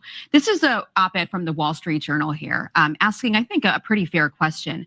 When nearly $250 million can vanish from one state program before anyone truly notices, taxpayers are justified in asking, who was supposed to be minding the store? The uncomfortable answer is that no one elected by the people held that responsibility or held the mandate and clout to stop the scheme. You know, your whip, Tom Emmer, says there's no way that Governor Tim Walz didn't know, or somebody in his administration didn't have an inkling that there was something going on. Do you agree with that? And how do you prove that? I agree completely. Look, Tom Emmer was a state legislator in Minnesota before he came here. He has the pulse of Minnesota. He communicates regularly with Minnesota state legislators and Minnesota state employees. They've been talking about this for years. There was a congressman that came in from Minnesota when I came in 9 years ago to Congress named Jason Lewis. He was talking about the massive fraud from the Somali population 9 years ago. So this is something that's been talked about in Minnesota for a long time. The Minnesota media is very liberal, so they're never going to write anything bad about a beloved Democrat like Tim Walz or Keith Ellison. So finally, the state employees have stepped forward publicly and talked about this massive amount of fraud. And I can tell you from our preliminary discussions with these state employees, it is a significant amount of money. And remember, Minnesota isn't a big state. So when you're talking about billions of dollars for a small state, that is a significant percentage of the budget for welfare in that state. Should the governor resign? Are you calling on him to resign? Well, not yet. He deserves due process, and we're going to give him due process. One of the things he said in the last 48 hours was that the Oversight Committee didn't need to worry about this investigation, that he would take care of it. I mean, no one in America believes that. That is a joke. We are going to investigate this. The key to a good congressional investigation is having whistleblowers. And fortunately for us, we have some state employees who have bravely stepped forward. We're going to get them under oath, and they're going to tell us everything they know, and we're going to go from there. Wherever the investigation leads us, we will go. We're going to try to do it as rapidly as possible. But I think at the end of the day, the American taxpayers, and especially the taxpayers in Minnesota, are going to be sick at their stomach, and Tim Walz is going to have a lot of explaining to do. Okay.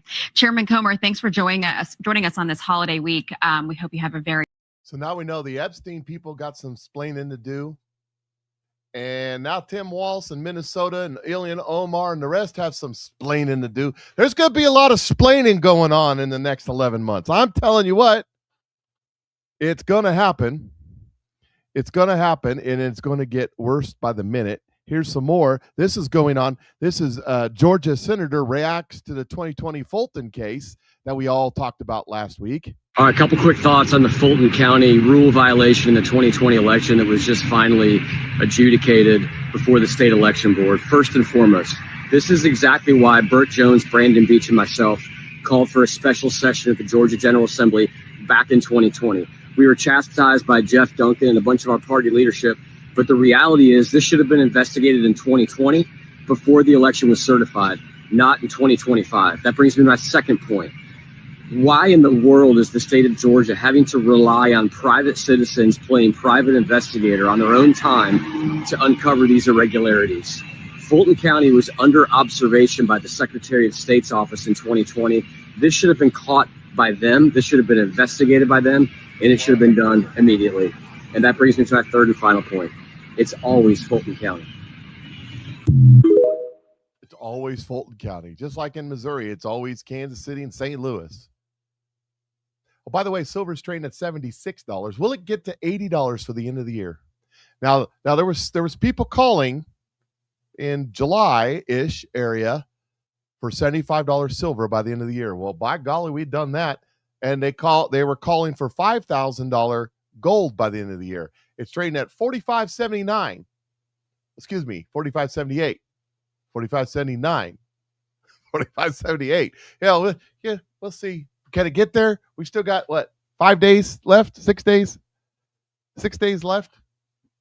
I don't know how many trading days. It could happen. We'll see what happens. Yep. So there's lots happening. There's lots happening right now, and it's on every front. It's everywhere, and it's crazy. It's crazy, and I really mean this. It's insane what's happening. Here is let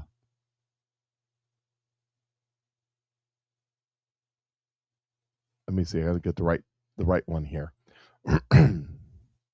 Here's Donald Trump talking about troops in Chicago. The Supreme Court has just made a ruling. We're going to get into that.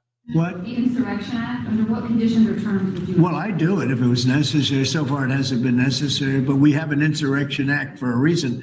If I had to enact it, I'd do that. If people were being killed and courts were holding us up, or governors or mayors were holding us up, sure, I'd do that. I mean, I want to make sure that people aren't killed. We have to make sure that our cities are safe. We have to make sure our cities are safe. I'd do the Insurrection Act if people were being killed, and something about the courts holding it up. Oh, my goodness. The Supreme Court ruled just before Christmas that Donald Trump cannot use the National Guard. Cannot use the National Guard to go in and secure Chicago. They ruled it. That means it applies everywhere. Donald Trump can't use the National Guard everywhere. Now, Justice Kavanaugh stated in the minority, says the Comitatus Act. Instead, he relies on inherent constitutional authority that, according to the government, allows him to use military to protect federal personnel and property.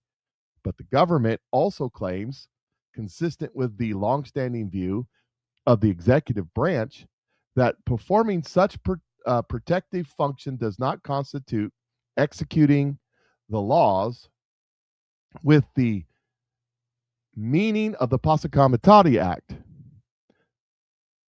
Later reply brief, blah, blah, blah, blah, blah. If this is correct, it's hard to see how performing those functions and could constitute executing the laws under this act. This court does not lightly assume that Congress silently attaches different meanings to the same term in the same or related statutes. Thus, at least in this posture, the government has not carried out its burden to show that this permits the president to federalize the guard in the exercise of inherent authority to protect federal personnel and property in Illinois. We need not and do not address the revealability of findings made by the president under the section right here or any other statute. The applied authority is denied. So that's Kavanaugh putting that. So that wasn't the minority. He was in agreement. This preliminary stage, the government has failed to identify the source of authority that would allow the military to exceed the laws of Illinois. The president has not invoked a statute that provides an execution to the exemption to the Posse Comitatus Act. Anyways, instead relies on his inherent constitution. It says down here, it says it's rereading what I just read there, but then they circle this down to the bottom. It says apparent ramifications of the court opinion is that it could cause the president to use U.S. military more than National Guard to protect federal personnel and property in the United States. Looks like Facebook just took me down or something. If you're watching, the Patriot Mike Show was just dumped on Facebook. So that's nice. That's nice.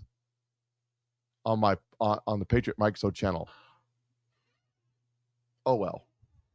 Don't care. That's why I only do it on Friday. Waiting on signal on Facebook. Huh. Well, if you're waiting on signal on Facebook where you're not, somebody tell them to go to Rumble because Facebook is down. It just dumped me. So, anyways, probably because I'm talking about this, evidently.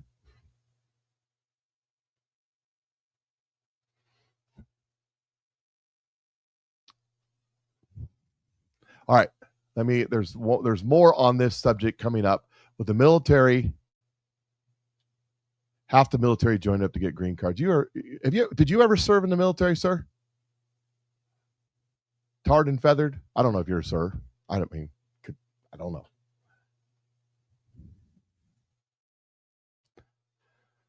So there's more on this coming. And I want to get to the fiddle around and finding out parts because it's important.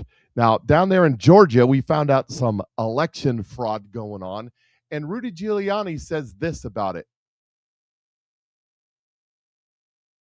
In the meantime, Mayor, what was your reaction when you first heard that, over 315,000 votes in Fulton County lacked the required poll worker signature necessary? Well, 315,000 votes were pulled out of Fulton County because they were illegal, as they should have been. Trump would have won the election by about 40,000 votes, maybe 50,000 votes. So I really do expect now that the people that attack me over Georgia will come and kiss my feet. Nothing less is acceptable. I told you that was screwed up, and I am right. It was screwed up. I told you that he won that state. And when the president said to the slimy Secretary of State, you can't find me 11,000 votes He's talking about a potential couple of 100,000 here. Remember, the votes in Fulton County were like 3-1 for him. So if you just take those votes out, Right. you deprive him of about 145,000 votes, I think. Right. And then he goes he loses by 135,000. And Trump wins Georgia.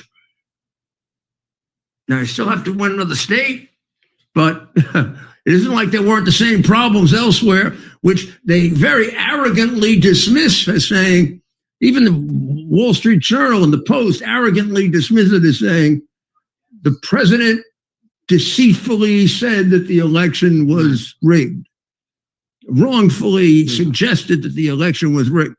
They got to get that wrongfully out of there. That's an opinion, boys, not a reality. The reality is that you can now say with a certitude, even beyond a reasonable doubt, that Georgia voted for Trump. Yep. 100%. Georgia voted for Trump. And Rudy Giuliani says, come kiss my feet.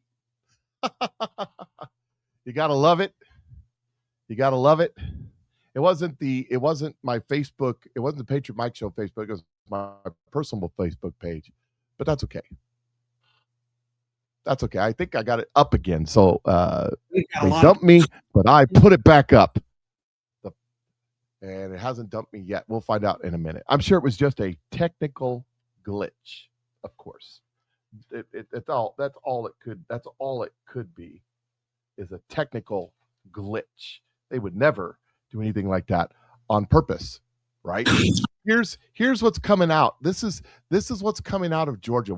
The thing is, we've known all of this. This was all discussed in 2020 and 2021. I estimated that somewhere between 80 and 90% were going to Joe Biden. Throughout the day, it kept making me sicker and sicker every time I saw another Biden. And then I'm going through batches. 100% of the batches were Biden. I find that statistically impossible. 100% of the batches going to Biden. 80 to 90% of the votes going to Biden. And this lady, who is probably a statistician, probably a researcher, smart person, says that it doesn't happen. Things like that don't happen. And then we're back to Minnesota and the fraud that's going on in Minnesota. Talking about Ilhan Omar. A lot of Democrats. And I think we need to get to the bottom of the issues with Ilhan Omar. I think she engaged in immigration fraud. I think she's covering up Medicaid fraud. And we've got to ask ourselves, why do we want a community in this country where 80% of the people who've been here for decades are on welfare and they're stealing billions of dollars? I want Ilhan Omar to lead the transit back home of all of these people. That's right. I think Ilhan Omar will get a one-way trip back to Somaliland, which she loves so very, very, very much.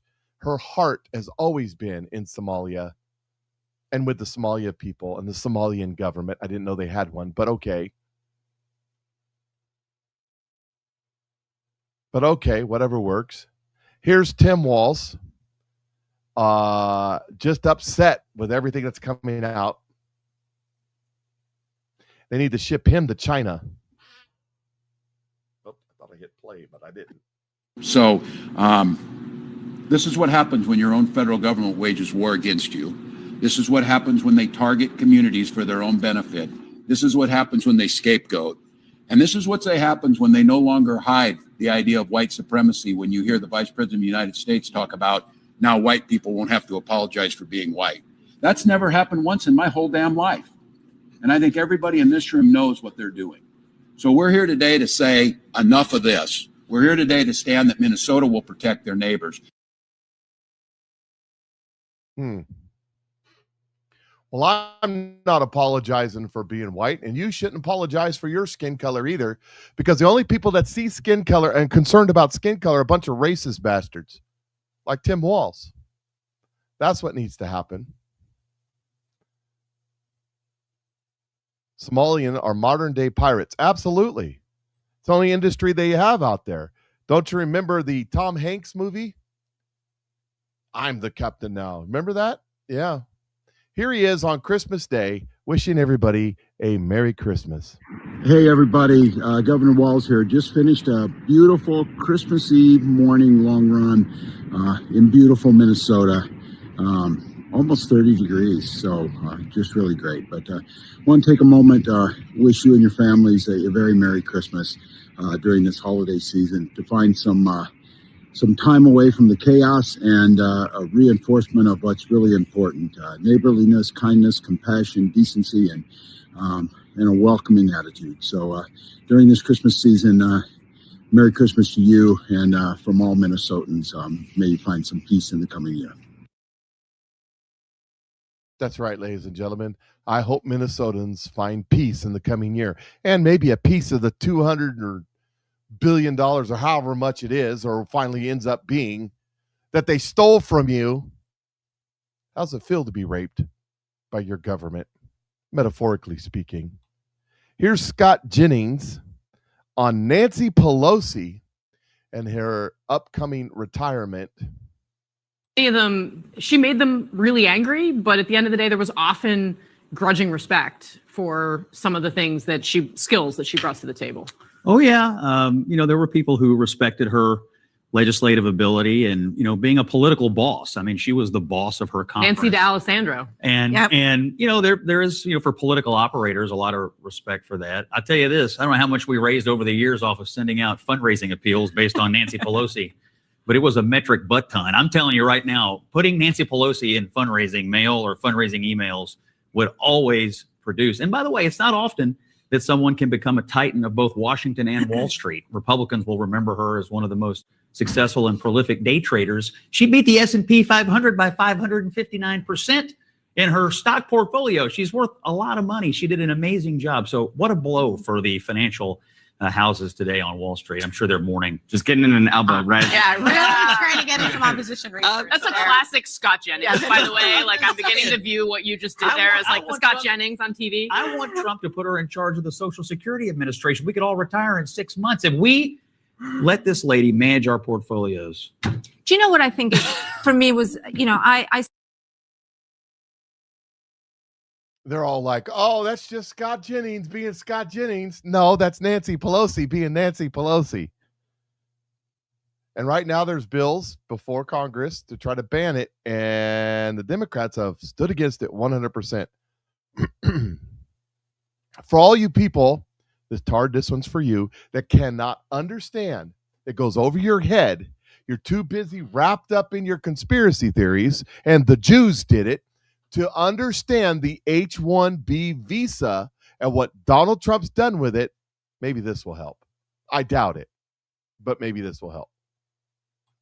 No more will these big tech companies or other big companies train foreign workers.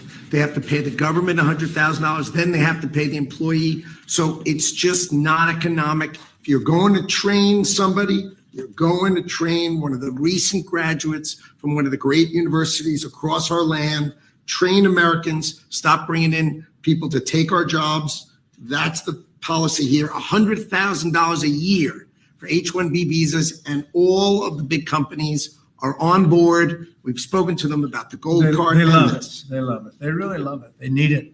Go ahead, Sean. Mr. President, it seems like there's two categories of visa programs. The H-1B.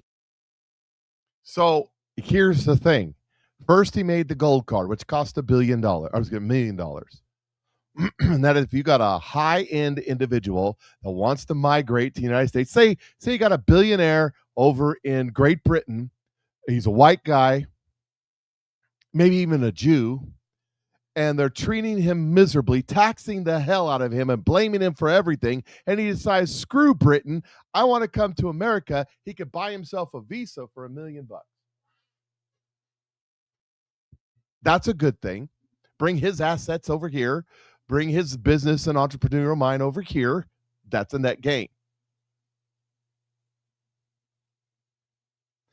And tarred and feather can't get off the H-1B visa. Oh my God, it's H-1B. We need to ban the H-1B. He just banned the H-1B visa. You don't understand what he did. It now costs $100,000 a year if you want to use an H-1B visa to bring over talent from overseas and hire them in your company. So no more are you going to get the welcome to my 7-Eleven H-1B visas. No, you're not. You're going to get high finance and architecture and doctors and attorneys and people that can, produce $100,000 a year plus. That's what you're going to get. Well, Aaron, it's 53 degrees right now and a little foggy outside. He says there's a blizzard in Toronto. You can keep your blizzard. Keep it. I don't want it. So the H-1B visa has been restored to its original purpose, which was to bring over the talent. We want the talent.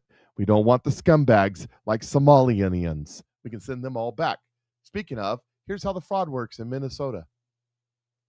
Here in Minnesota, massive fraud is taking place within the government and the Somali population. Here, this building alone, Quality Learning Center, is a daycare, yet they spelled learning wrong, and they said leering. This daycare alone in 2025 has received $1.9 million from the government. And the strange things about these childcare centers is there's no one here right now. It's midday on a weekday. If you were to try to go inside, it's completely closed and the windows are all blacked out. No one's working. Midday, children should be in here, and this place is licensed for 99 children, and this is the outside. There's no windows, no nothing. And like I said, they literally spelled the word wrong on their sign. This is open and blatant fraud taking place here inside of Minnesota. The government is complicit with this, and this is just one of the hundreds of child daycare centers here inside of Minneapolis being ran by the Somali population. It's sad that it's happening here in Minnesota, and it stinks that it's happening and it's being labeled on the Somali population. However, that's just the facts of what's happening here inside of Minnesota. $1.9 million for this daycare center that can't even spell learning right. Yeah, because it's never intended to have any kids. It was intended to just suck money up. That's all it was about. All it was about was just to suck the money up.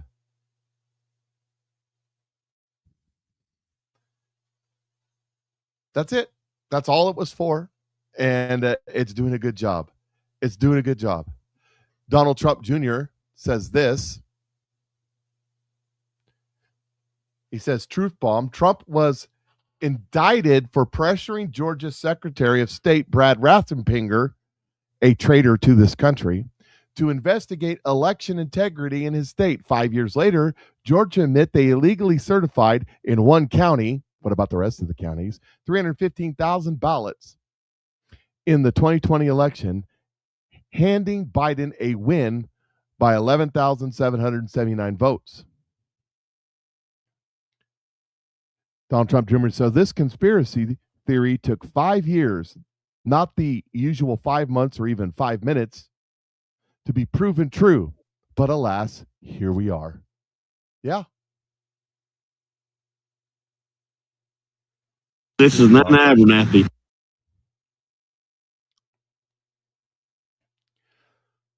Let's see. Oh, and the fraud continues because of fraud. There's fraud in California. Fraud just continues to keep going. Here's Newsmax reporting. California Congressman Kevin Kiley, he is sounding the alarm in his home state, saying under Governor Gavin Newsom's leadership, it has become the, quote, fraud capital of America. And we have team coverage. Our national correspondent, Alana Austin, is on Capitol Hill with more on the investigations into Tim Walz. But we start with correspondent Heather Myers, who has more on what is going on in California. A rainy day out there on the West Coast. Heather, what can you tell us? Well, good afternoon to you, Katrina and Andrew. This latest report was issued by the state auditor, and that's a nonpartisan position. That state auditor now puts 8 state agencies on the high-risk list of agencies to watch out for things like fraud and mismanagement as well as waste. Here's a look at that 92-page report. Newly added to the high-risk list is California's food stamp program. If the state doesn't get the improper payments under control, it could cost an extra $2.5 billion.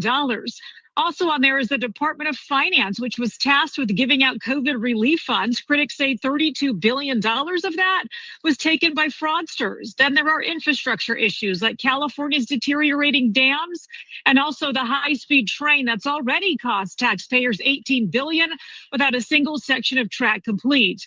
Other reports cite $24 billion spent on the homeless issue that critics claim the state lost track of. More recently, there's a report that says California cell phone users paid a surcharge for years to upgrade the state's 911 system. Here's Congressman Kevin Kiley talking about what happened to that plan. That after spending $650 million on that system, the state is totally scrapping it and starting over, completely wasting the money because the technology doesn't work. Mind you, we are very close to Silicon Valley in Sacramento, and yet the government can't figure out how to make basic technology perform.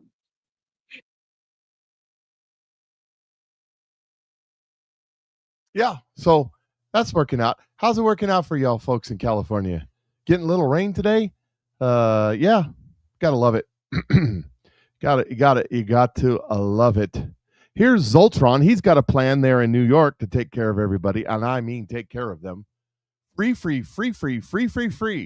Nothing's ever free. Ain't that right, California? Holidays are about being with family.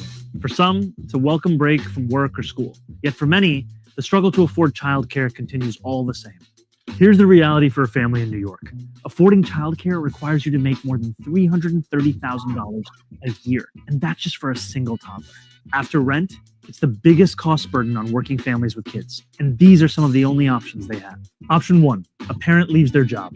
In 2022, we lost $23 billion in economic activity because parents quit or had to cut hours to take care of their kids. Option 2, families leave New York entirely. Households with young children are twice as likely to move. Option 3, families go into debt because they have no choice but to pay these prices. Prices which force them to make impossible trade-offs. This is the affordability crisis in action. That's why universal childcare is a priority for me when I take office. The good news is there's a consensus. We need to act. The goal is universal, no-cost childcare for every family in New York City. We can expand 3K and pre-K to the youngest children, but it only works if we build it right. Over the next few months, we'll be speaking with families and childcare workers about what this needs to look like. Because with universal childcare, more families can afford to stay. More babies are born in New York City, more kids raised as New Yorkers. We stop losing the next generation and start building the city they deserve. That's the New York we're fighting for. Happy holidays. More to come in the new year. So we got to pay for the childcare for all the people. Let me give you an alternative. So my youngest son, who works for FedEx now, works long hours but makes decent money, and his wife and their kid have decided that his wife will stay home and take care of the baby, and he will go to work, and they'll live more modestly. They drive a paid-for car. They only have one between the, as my friend would say, betwixt the two of them. So that's half the insurance, half the gas, half of everything. They live in a trailer house in a trailer park, which is way cheaper than living in trying to pay rent other places. And they decided that's the way they're going to live their life so that mama could stay home with the baby. Another example, my daughter, my middle daughter, who makes a very good income working for a production facility in Kansas City. Her husband stays home and takes care of the 5 kiddos, makes them get to school, all this stuff, and does odd jobs like auto repair from the house with my help. He's actually turned into a pretty good wrench. He'll call me on the phone. What do you think about this? At 30 years of the car business, I know a little bit. He doesn't do major stuff, brakes and that kind of stuff, and it makes a little extra income for them. But he's there to take care of the kids while my daughter goes to work. My oldest son, who's about to retire from the Air Force, have decided that mama's going to stay home and homeschool the kids and raise the kids while he goes to work. She's recently taken up a data entry job working from home, but she's still home with the kids. So all 3 of the kids I'm referring to here have made decisions where instead of having the government pay for their daycare so the mom could go to work so they could pay twice the taxes, is to adjust their lifestyle so that mama could stay home and raise the kids. So maybe we could try that. Well, we can't do it in New York. Maybe he was right. You should move, but not to Missouri. If you're just thinking about moving to Missouri, East St. Louis is the town you want to move to. I'm just saying, you'll enjoy it much better. You'll feel right at home. The gunshots, the muggings, the robberies, the unsafe neighborhoods, and all that stuff. You'll feel much better home. Here is J.D. Vance responding about immigrants. And the question from Margaret is, this is a country founded by immigrants. And here's J.D. Vance's response to that. Yeah, we're going to go a little bit longer today. Well, this is a country founded by immigrants. Well, this is a country founded by country. This is a very unique country, and it was founded by some immigrants and some settlers. But just because we were founded by immigrants doesn't mean that 240 years later that we have to have the dumbest immigration policy in the world. Yeah, exactly. Yeah, we're founded by immigrants, sort of. Even the Chiefs are moving there, talking about Kansas. I haven't responded to that yet. I was under the impression that it wasn't going to happen. I talked to some politicians in Missouri. Missouri made a very generous offer, but a bunch of Republicans. Oh my God, they're not going to pay their taxes. Government solution is the biggest. I said to a guy who's running for office, by the way, on this subject, I said, so you're a Marxist, huh? Well, I just don't think corporations should get out of paying taxes. Well, I think everybody should get out of paying taxes. But Kansas City Chiefs made a decision to move. And it's a big habloo. Oh my God, they're moving. I'm way more upset that they're abandoning Arrowhead Stadium to build a dome. I think it should be against the law for NFL to play in domes. I don't think football should be played in domes. It's dumb. I don't like it. But then again, not my decision. Who cares? But let me tell you something. The Kansas City Chiefs are moving 20 miles. Still in the Kansas City Metroplex, as they say. You know, didn't Dallas move about 25 miles when they built their new stadium from the ghetto to a nicer neighborhood? Let me tell you, the Kansas City Chiefs Stadium is in Raytown. Have you ever been there? It is nothing but urban blight all around it. And it's probably not going to get better. They're moving to the Overland Park area. That's where all the rich people live. That's like the upper scale of the upper scale neighborhood. So Rams moved a bit further. Oh, yeah, exactly. That's my point. If Kansas City was in the middle of Missouri, that most people don't even know that don't live here, that Kansas City is in Missouri, not Kansas, it wouldn't be an issue. Nobody would care. And I don't care. I mean, Raiders moved away too. Well, Raiders have to move all the time. That's just part of their thing. I just hate domes. I just despise the NFL. That's my whole. They're gonna get a new dome. I think that Arrowhead Stadium is one of the most unique, awesome stadiums to have a football game in. If you've ever been to Arrowhead Stadium during a football game, especially against like the Raiders or San Diego or even against Denver yesterday, I bet it was wild. By the way, the Chiefs only lost that game by a touchdown in the last minute or two, which with their third string everybody was amazing in my opinion. I thought they were going to get slaughtered. So Denver Bronco fans, are you worried? Anyways, enough about that. Let's get back to the other stuff. But since you all brought it up, I've been meaning to comment about that on Facebook. I just haven't done it yet because it hasn't been that much of a priority in my life. Donald Trump shared this over on Truth Social. I just thought it was strange that only Biden's name was selected, no down ballot. And I watched multiples. I don't know how many I watched, and not one of them was for Trump. I thought that was really strange, especially being military. You must know in your heart that this election was fraudulent. There's no question of it if you really are sensible. And so that's I remember that coming out, that there was a bunch of ballots and nobody voted for anything else but Joe Biden. Weird. people are agreeing with me that Overland Park is a really nice neighborhood. It is really nice and expensive, Overland Park, and that Raytown's a crap hole. Raytown is it's bad. It really, I mean, that's the hood. If you want to go to the hood, about the only place more the hood than Raytown is down there around Truce. And Passaic, was it Passaic? Passaic? Somebody tell me that lives up that way. You know, it's bad. It's bad. It's bad. Now back to the court decision that about National Guard. This is a big deal. This goes along with some of the prophecies that Mike has said personally. Others have said too. But listen. This is Alito. Whatever one may think about the current administration's enforcement of the immigration laws or the way ICE has conducted its operations, the protection of federal officers from potentially lethal attacks should not be thwarted.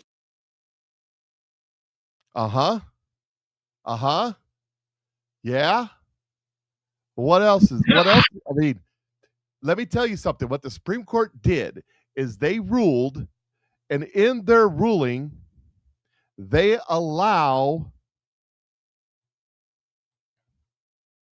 allow, they point out that if the Donald Trump can't use the National Guard, he can use the regular Army and the Marines. Oh, we'll get to that in a minute. I got more on that. But first, Kamala Harris. Aren't we glad she didn't win? For anyone who is single, who wants to be in a relationship, is to be kind to yourself and choose to be with someone who is kind. I mean, and there are different phases in your life, and depending on what phase you're in, maybe you're going to choose that you want to have that kind of Friday night relationship, or you want that Sunday morning relationship. Sometimes they go together, and sometimes you can get both, and sometimes they just is oil and water. Yes. Right? And that's okay. You know, you be in those phases where you are having fun. That's right, ladies and gentlemen. Kamala Harris is talking about Saturday night relationships as opposed to Sunday morning relationships because she's an expert. And if you know, I used to tell my kids, and used to tell my kids, I used to say, if you want to know how to get married, go talk to your mom, who's at that time was married 7 or 8 times, and now it's more times than that. Talk to your mom, my first wife. Talk to your mom, because she'll tell you how to get married. She can't tell you how to stay married, but she can tell you how to get married. On the other hand, if you want to know how to, there was a when my older kids were little, there was a grandma in the church. Her name was Pearl, and she'd been married. Her and her husband had been married 70 years when her husband passed away, or right close to 70 years. She could tell you how to stay married. Not just get married. But camel toe, as you guys are saying in the comment section, can tell you how to get married, but not stay married. She doesn't have any idea. Here's the ramifications of the just prior to Christmas decision by the Supreme Court. It elevates other decisions. Get ready for this one. Initially recently said, look, I'm trying to enforce the laws with ICE agents, with federal law enforcement, and I can't do it, so I need to call the National Guard. But the statute says the president has to be unable to enforce the law with regular forces. What does regular forces mean? We don't know. The Supreme Court has never decided that question before yesterday. The Supreme Court now says regular forces means you have to try with the regular armed forces first before you can bring out the National Guard.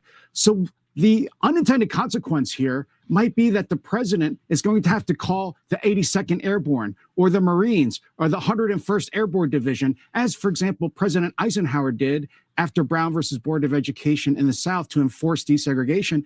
President Trump might have to do that first in order to protect those federal buildings, those ICE agents. And then if they fail, he can then call out the National Guard. Got it. J.B. Pritzker, the governor in the state of Illinois, is saying this. Today is a big win for Illinois and American democracy. This is an important step in curbing the Trump administration's consistent abuse of power and slowing the Trump's slowing Trump's march toward authoritarianism. That's purely political. I think the president has obviously tried to work within the framework of the law as his legal eagles have seen it. 15 seconds or so. What happens from here? And I guess I answered my own question when I say I'm not surprised by Pritzker's response, and I guess you aren't either. I'm not. He's, of course, injecting a lot of heated political rhetoric into this. Yeah. But what's going to happen? Trump will, of course, now have the right to go to the Supreme Court on the full merits. As you said, Kevin, this is just preliminary. He may be able to get the full court to reverse this preliminary decision. But second, and I think more worrisome, is the Supreme Court is essentially inviting President Trump to send regular armed troops and deploy those to Chicago and Los Angeles before he can send the National Guard. I think a governor would rather have National Guard troops than the 82nd Airborne and the Marine Corps patrolling the streets of Chicago. Yeah, especially when you think of... Oh, my goodness. So Supreme Court inadvertently, he says, may have caused the Marine Corps to be that which Trump uses to secure federal property. Now, they can't just go willy-nilly patrol the streets, but they can secure federal property and persons and personnel. So, you know what's coming, right? Happy birthday to you. Happy birthday to you. Happy birthday, dear Jesus. Happy birthday to you. Today is Christmas. There will be a magic show at 0930. Chaplain Charlie will tell you about how the free world will conquer communism with the aid of God and a few Marines. That's right, ladies and gentlemen. How the free world will conquer communism right here in the United States of America with the aid of God and a few Marines. Now, Facebook, that was under 60 seconds, a TikTok post. Chillax. Oh, we gotta love it. We gotta love it. We gotta love it. We gotta love it. How things are just shaping up all around us. So here's another one. So Donald Trump held an office where he signed an executive order on Christmas Eve. This is what it says. It says, this is the President of the United States just signed an order revoking Chris Kerb's security clearance and has directed AG Pam Bundy to investigate him for his role to overthrow the U.S. government on November 3rd, 2020. Kerbs was a head of the CISA who weaponized his position and conspired with the FBI and big tech to censor truth, evidence, proof, and testimony about the 2020 election. Seditious conspiracy doesn't end until the last acts of the conspiracy. And who designed November 3rd, 2020 as the most secure election, or designated as the most secure election in history? He did. Freedom of Information Act documents obtained by investigating journalist Yadu Miller through the Freedom Ministry reveal, I don't know if I said the name right, but this guy. The secret meeting organized on Election Day, November 3rd, 2020, by the Cybersecurity and Infrastructure Security Agency, or CISA, involving Dominion officials and the FBI. Dominion is now owned by a Republican election activist. I just want to keep pointing that out. To discuss the overthrow of the United States government with private companies and Democratic groups. Oh. So Donald Trump just denied him his security clearance and requested the DOJ go after him.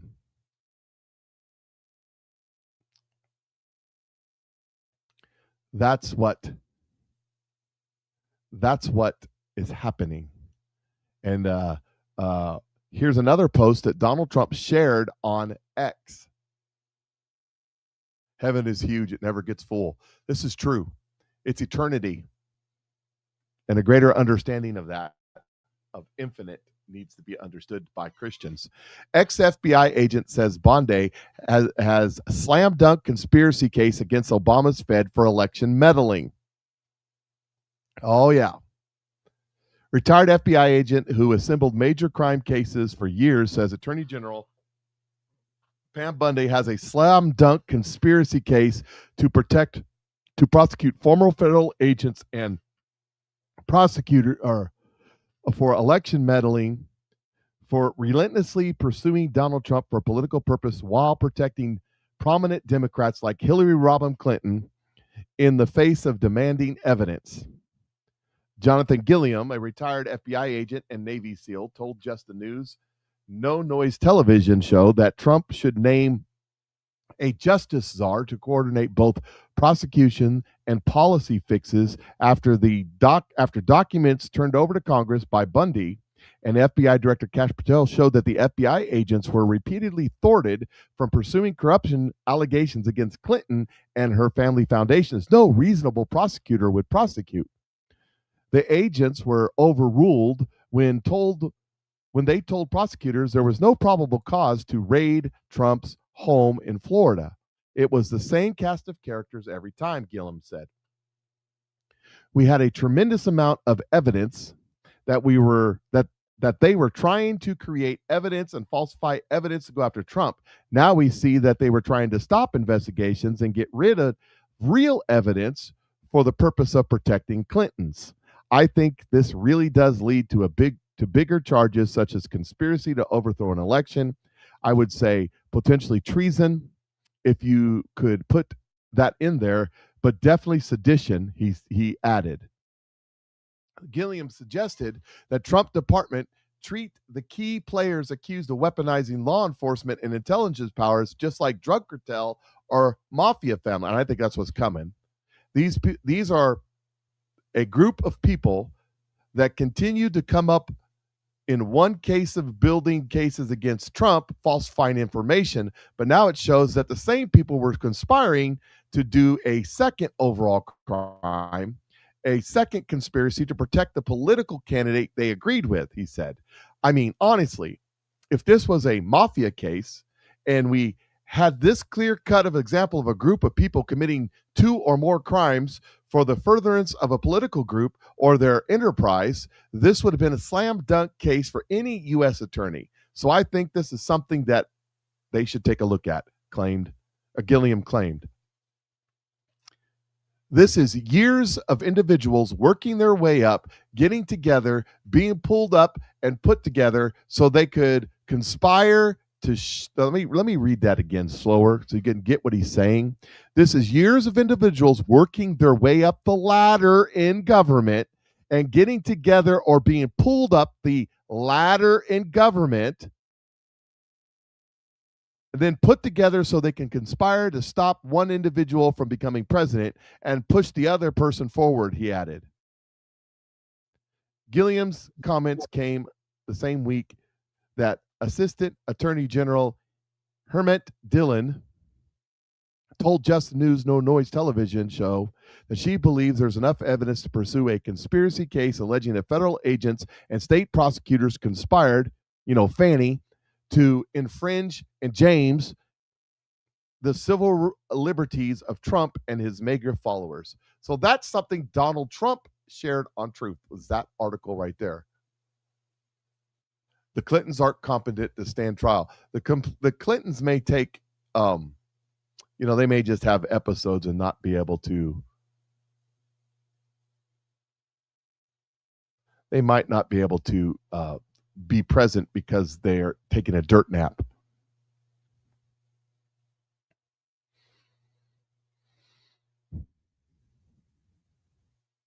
And then let's see here. That's the one I was looking for earlier. Let's see. And then this one here. This is, so there's another lawsuit happened, a Freedom of Information Act lawsuit. Judicial Watch sues tarnished Secret Service for records on how Code Pink crashed Trump dinner. Judicial Watch sued Secret Service under Freedom of Information Act for records that could shed light on what it knew about pro-Palestinian Code Pink protesters who crashed President Trump's dinner with administration officials September 9th at Joe's Seafood Prime Steak and Stone Crab Restaurant. The lawsuit seeks internal emails and texts among officials in the Presidential Protective Division regarding the presence of Code Pink protesters at the restaurant, and emails between Secret Service officials and any email account with Code Pink Dominion and any agency allegedly ignored Judicial Watch September 10 FOIA request.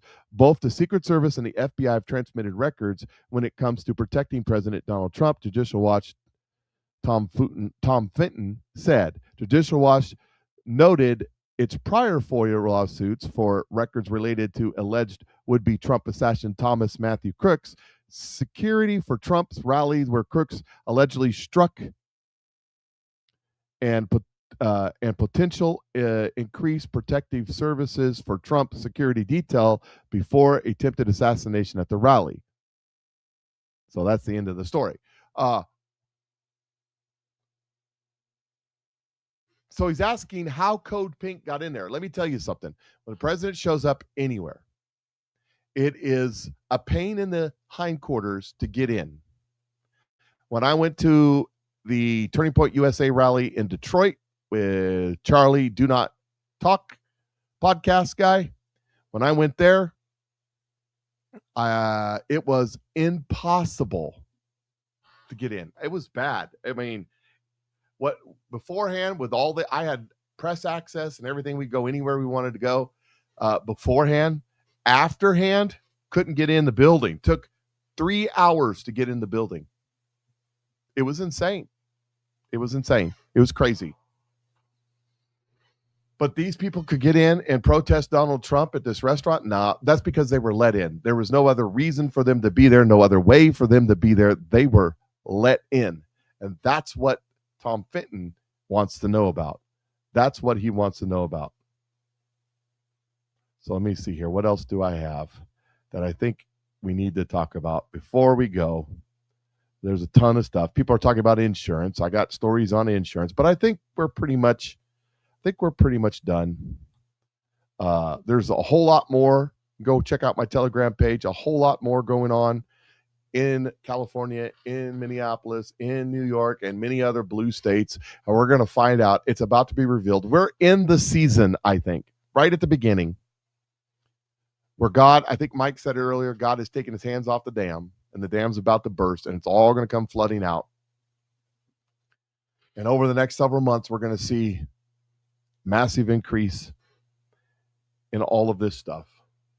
Silver's now trading at 76.47. Gold's at 45.71. We'll see where that goes. You skipped the Candace segment. I don't want to talk about Candace. Jews, I can talk about Candace. Let me ready. Turning Point USA killed Charlie Kirk. Erica Kirk killed Charlie Kirk, and Jews are bad. There we go. There's Candace Owens. You're happy now? Does that make you feel better? And we know you love her. We got that. It's cool. She's making a fool of herself. By the way, let me just say this. There's been prophetic word calling out Candace Owens and others, the ilk, that you need to repent now. You need to recant now, and you need to change your story now, because the time of grace ends in the new year. And God ain't playing.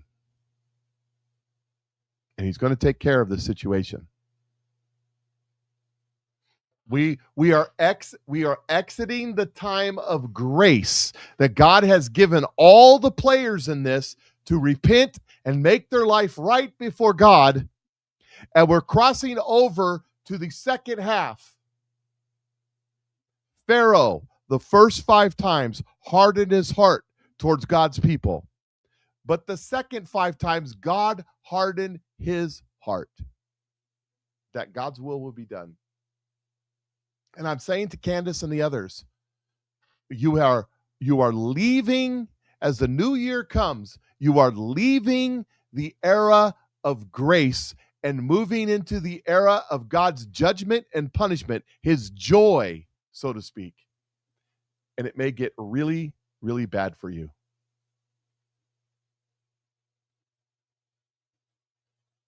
So take advantage of it now while you can. I'm just saying.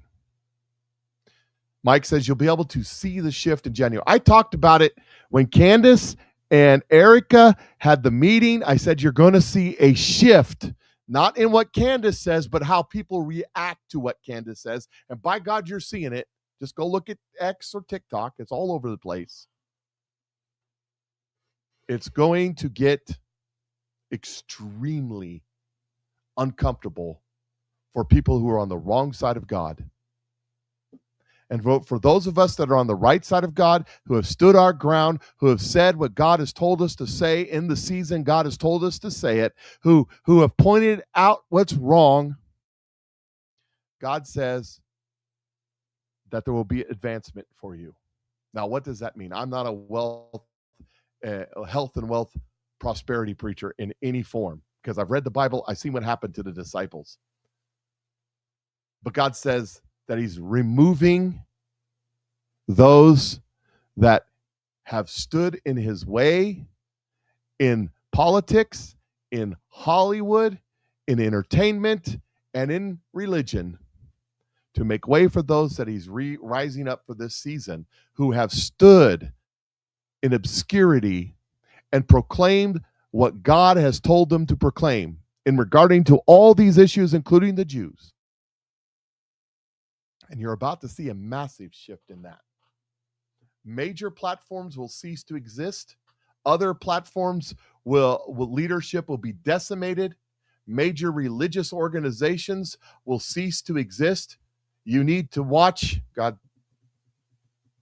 you need to watch any inherited organization in religion. You need to watch any major religious organization that has been inherited, that a father or a family or whatever it is, God ordained them and they became great before God and country.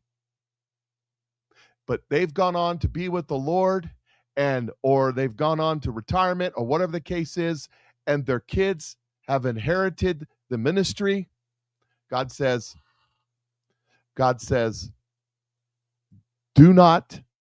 I anointed your dad for this, but I did not anoint you.